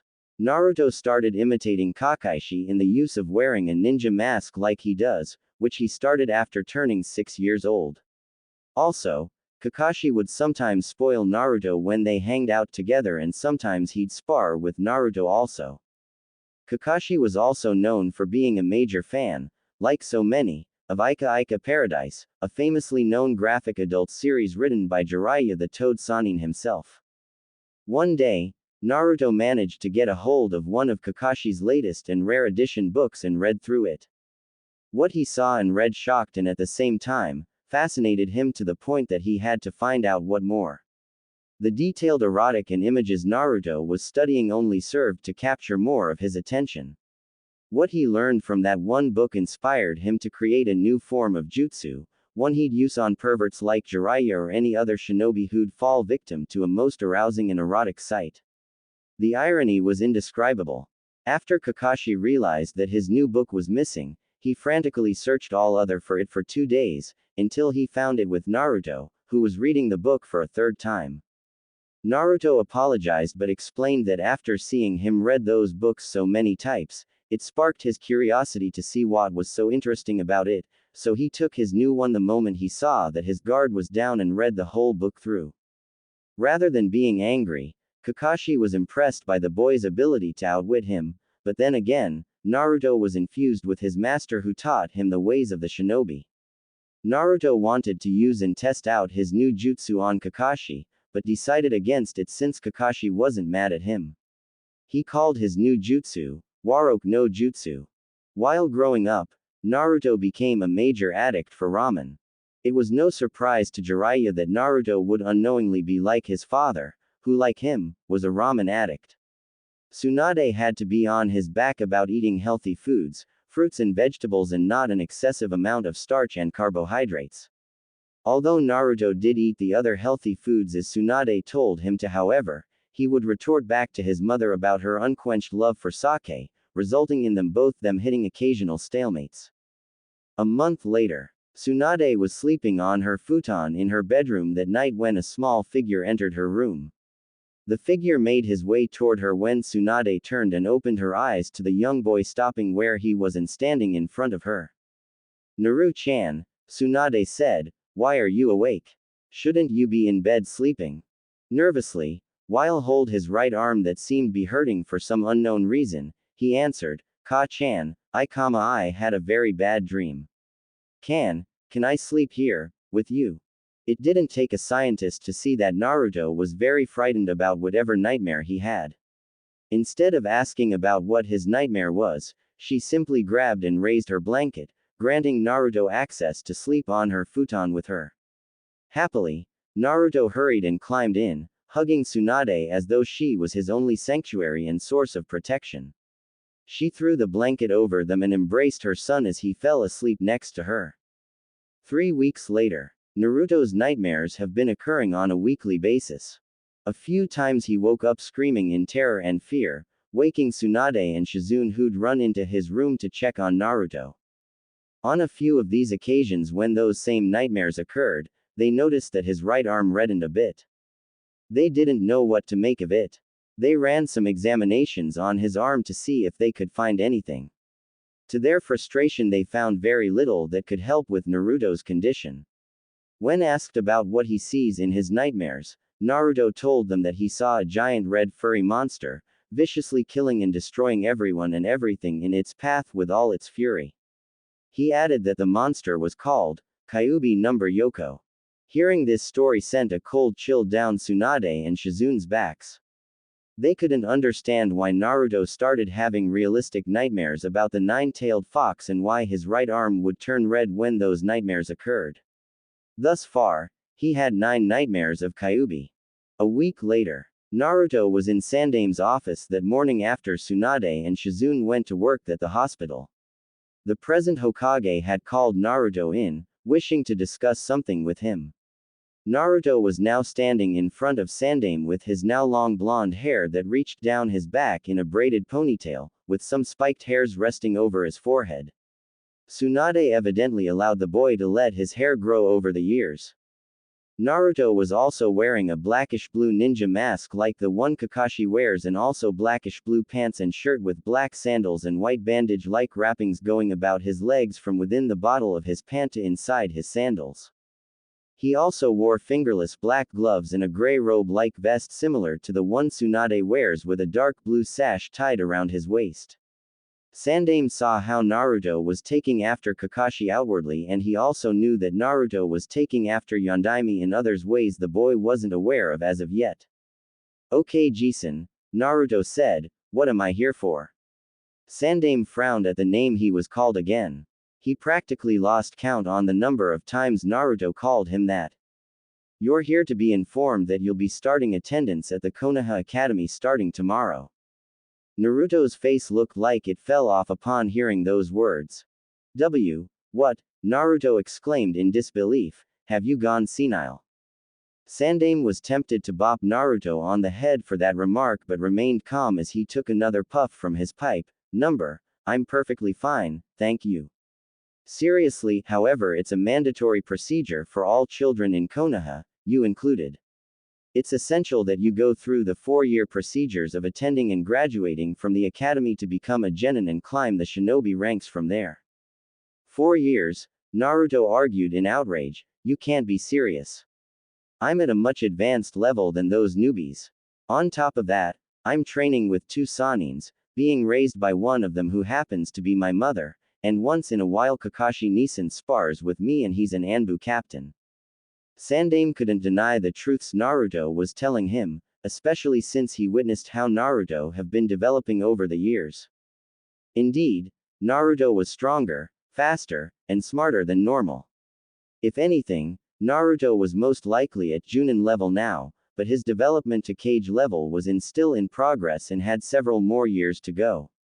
However, Sandaime couldn't risk compromising Konoha's education protocols because of Naruto's special circumstances. He had to protect Naruto's secret, although Naruto himself wasn't aware of it ironically. You want me to join the academy? Fine, Naruto retorted, but since my skills and knowledge are at a higher level, at least allow me to be part of this year's graduating class. You and I both know that's not a possibility, Sandaime replied. Something like that would raise one too many questions and many would think that I'm showing unfair favoritism, especially since your mother happens to be Tsunade, and your trainer is Jiraiya, both of whom happens to be my former students. I'm sorry Naruto, but you're going to have to earn your shinobi ranks like everyone else. Took another puff from his pipe, if anything Naruto, the 4-year experience might serve to humble you. Sandaime's sense of logic, which was completed with his last statement, infuriated the 8-year-old Naruto. The aged Hokage saw Naruto's indignation and displeasure at what was handed down to him. That's it, old man, Naruto exclaimed as he stood before Sandaime defiantly, you asked for it. I didn't want to do this, but you left me with no other option. Sandaime took it as though Naruto had threatened him. Before the Hokage could say or doing anything to reprimand him, Naruto formed a seal and said, Waroke number jutsu. There was poof of white smoke from Naruto, and when the smoke cleared, what Sandaime saw was a very beautiful 19-year-old girl with a most ideal feminine figure, large like Tsunade's and long blonde hair that went down her back reaching her backside with some strands of hair cover her lovely face. She was completely soaked and wet all over with water dripping down her slender body and hair with the light reflecting off her body, adding luster to her appearance. She possessed an alluring smile that showed that she didn't mind being seen the way she was. Her left arm was over her while her right hand was over her haired crotch. There was some steam around the girl's body, but it was light enough for Sarutobi to see her in all her lustrous glory. Please Sandaime-sama, the female asked with a most sensual and erotic feminine tone before licking and sucking her left index finger, may I please join this year's graduating class? I promise to make it a decision you'll never regret. Sandame screamed before falling off his seat and crashing down to the floor, twitching and falling unconscious from a heavy blood loss. Naruto reverted back and looked on in shock after seeing what just happened, before bursting into a fit of laughter. He couldn't believe that Sandame Hokage, the proclaimed professor of jutsu, easily fell victim to a jutsu created by an 8-year-old. Sandame regained consciousness in time to see Naruto laughing hysterically at his dilemma. He grabbed some napkins and cleaned the blood off his face and floor. When that was done, he placed his pipe back in his mouth and slowly walked over to Naruto, who had then eventually calmed his laughter down. "How did you like that, old man?" Naruto asked proudly with a large grin on his masked face. "That was my Warok no Jutsu, which I personally created a month ago after reading one of Kakashi Nison's new Ika Ika Paradise books he likes reading so much. I had no idea my new jutsu would work this good since it effortlessly knocked you out." "I see. I must say that new jutsu of yours is most impressive, very effective and highly original," Sandame complimented before he smacked Naruto hard across the back of his head. "Don't do it again." Naruto grimaced while rubbing his head, although he was still feeling the stinging affect from the smack. "Damn, I didn't think he could hit so hard at his age," Naruto thought before grinning. "At least I know his weakness. He's just like Ero Jizan." "What are you smiling about?" Sandame inquired, not liking the look on Naruto's face. "Nothing important," Naruto lied before changing the subject. "If it's that important that I have to attend the academy, then I'll attend it." Sandame smiled on hearing that. "That's good, Naruto.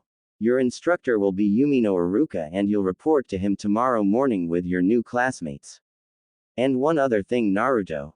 "Yeah, old man. What transpired here in this office with regards to that jutsu you used against me will remain in this office," Sandame decreed seriously. "You are to never discuss that incident with anyone. Are we clear?" "What?"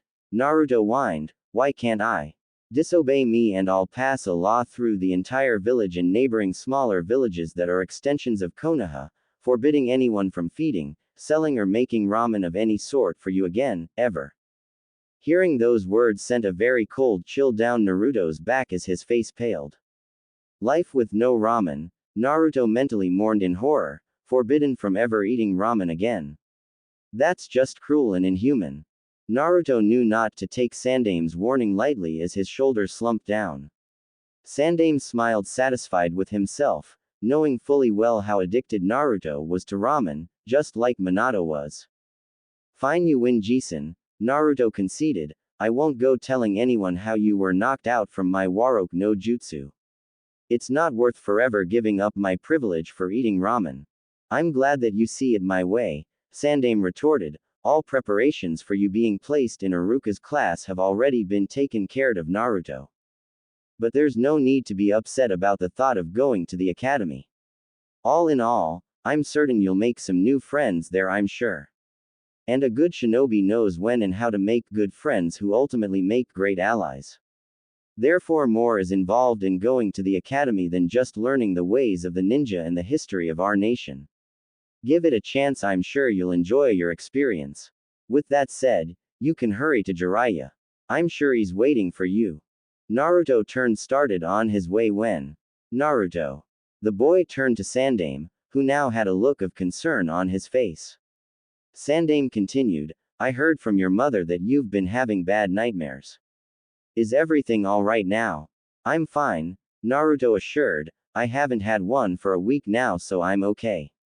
"That's good to hear. We wouldn't want anything bad to happen to you," Sandame smiled. "Seriously, we don't need anything bad happening to you. Well, I better go now. See ya, Naruto." The young boy turned again in time to see a small pouch thrown at him. He caught the pouch to find that it had some money in it. Don't you treat yourself to some ramen later today?" Sandame smiled. With a bright smile of his own, Naruto ran toward the door. "Thanks, Jisun," Naruto yelled happily as he ran out of the office and hurried on his way to Jiraiya. Going back to his desk, Sandame sighed. Beaten by hentai jutsu created by an 8-year-old brat, Had I not placed that restriction on that boy not to go bragging about how I fell for that absurd jutsu of his, the repercussions on my reputation as the Hokage would have been most undesirable. I'd be the laughing stock of the entire village. Pulled his Hokage hat down partially, maybe I ought to label that absurd hentai jutsu of his as a kinjutsu, forbidden jutsu. The following day, Tsunade dropped off Naruto to school before heading to work. After kissing him on the cheek, she let him enter the building where the other children were heading while being instructed by the Chunins there where their classes were. Not surprisingly, Naruto still wore that same ninja mask on his face along with his same clothes as before. It wasn't long till he found the assigned class he was supposed to go to. He entered the class to see a man in a standard Chunin uniform with a scar across his face and a small black ponytail. The room was already filled with students save for Naruto who just entered and closed the door. Naruto saw how all eyes were now on him as he walked over to the man he figured was the teacher. "You're Iruka-sensei," Naruto assumed. Iruka, age 22, replied, "Yes I am. And who might you be?" "I'm Senju Uzumaki Naruto, son of Tsunade." "Wait a minute," asked a girl with pink hair and green eyes, "you're Senju Tsunade-sama's son?" "Yes I am," Naruto confirmed. "You're the son of the legendary slug Sannin," a girl with blonde hair and blue eyes asked excitedly. "Yes," Naruto replied a bit dryly. As Naruto looked around, he saw the body of students were whispering to each other, possibly about him he figured. He knew how famous Tsunade was by many both within and outside the walls of Konoha, and the fact that he's her son also spread his reputation as well. He also knew that Tsunade sucked at gambling. "All right Naruto, you can take a seat up there by next to Hinata," Iruka instructed. Naruto turned and saw a young girl with short indigo hair and pale eyes sitting by an empty desk and fumbling with her index fingers while looking at him shyly. Shrugging, he went up the steps leading to his assigned desk and sat by the girl. He turned to her before she looked down at him with a small blush on her face. "You're Hinata?" Naruto inquired. She nodded. "Why yes I am. I'm Hyuga Hinata." "You're from that Hyuga clan," Naruto said. "That's cool. I heard a lot of interesting things about you guys and that really cool bloodline limit you guys have." Hinata smiled and blushed again from Naruto's compliment. Before a conversation could start, Iruka started speaking, thus beginning the first day of class. As the class went on, Naruto, in pure boredom from hearing things he already knew, laid his head on the desk and drifted off to sleep. Hinata giggled a little from Naruto's antics. 6 months later, during his early days in the academy, many of Naruto's peers, girls in particular, asked him a bunch of questions about his personal life with Tsunade and what cool jutsu he knows. After Yamanaka Ino and Hinata's fathers, Inoichi and Hiashi, both of whom were part of the village council, learned that Naruto was in their class, both of their fathers encouraged their daughters to associate more with Naruto, both fathers knowing fully well that aside the fact that not only is he the adopted son of Tsunade but also the son and sole heir of Yondaime Hokage whose seal inside him. Ino had little, if any, trouble complying with that which was more than what could be said of Hinata who was a bit too shy to be as open with him as Ino was, as were several other girls, not that Naruto didn't like the attention however, it was starting to annoy him. During the end of the second month, Naruto, out of boredom and frustration, started pulling pranks on whomever he saw could give him a good adrenaline rush. His first target was none other than Iruka who was given a nice size apple by Naruto after walking into class. Iruka thought it was highly thoughtful of Naruto while others thought he was being a kiss. Those thoughts however were instantly changed after a seal of some sort appeared on the apple, causing the apple to explode in Iruka's face with a small batch of red paint thrown to his face and a sticker tag thrown and instantly fastened to his forehead from the exploding apple that stated, "Watch what you eat." A true shinobi is never too trusting. "How did you like them apples, Iruka-sensei?" was what Naruto said before he and the entire class burst into a fit of laughter, which only added to Iruka's fury towards Naruto's prank, who was made clear when Iruka started yelling and berating him for the stunt he just pulled.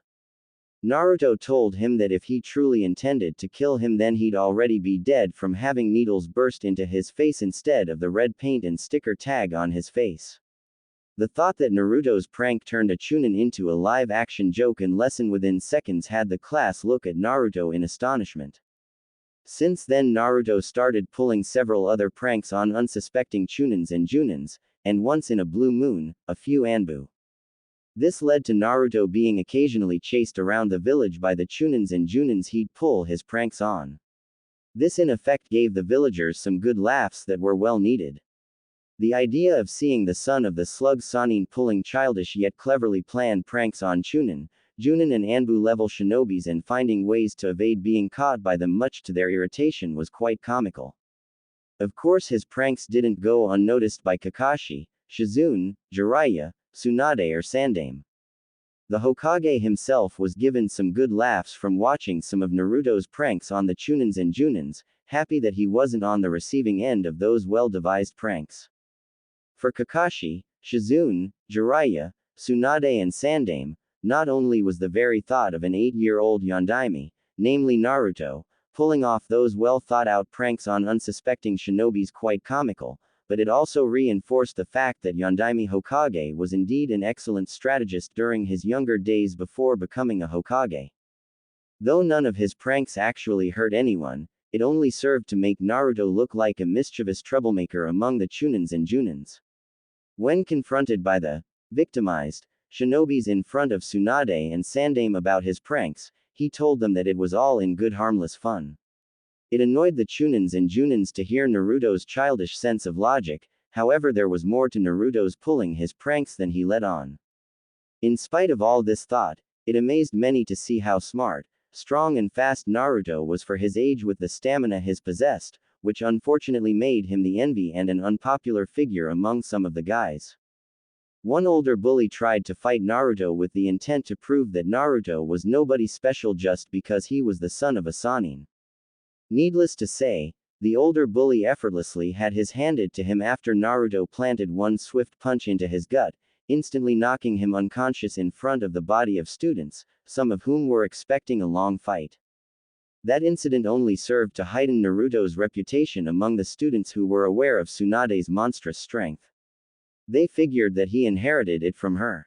Through all this, none of the students or academy teachers for that matter have ever seen Naruto without his ninja mask on, not one time. Sasuke was another attention grabber among the girls since he was part of the Uchiha clan. However, his focus at the time was trying to match his older brother Itachi, who was also well known throughout Konoha for his superb achievements. Because of this, he started considering Naruto as his rival, believing that Naruto would reach Itachi's level before he does.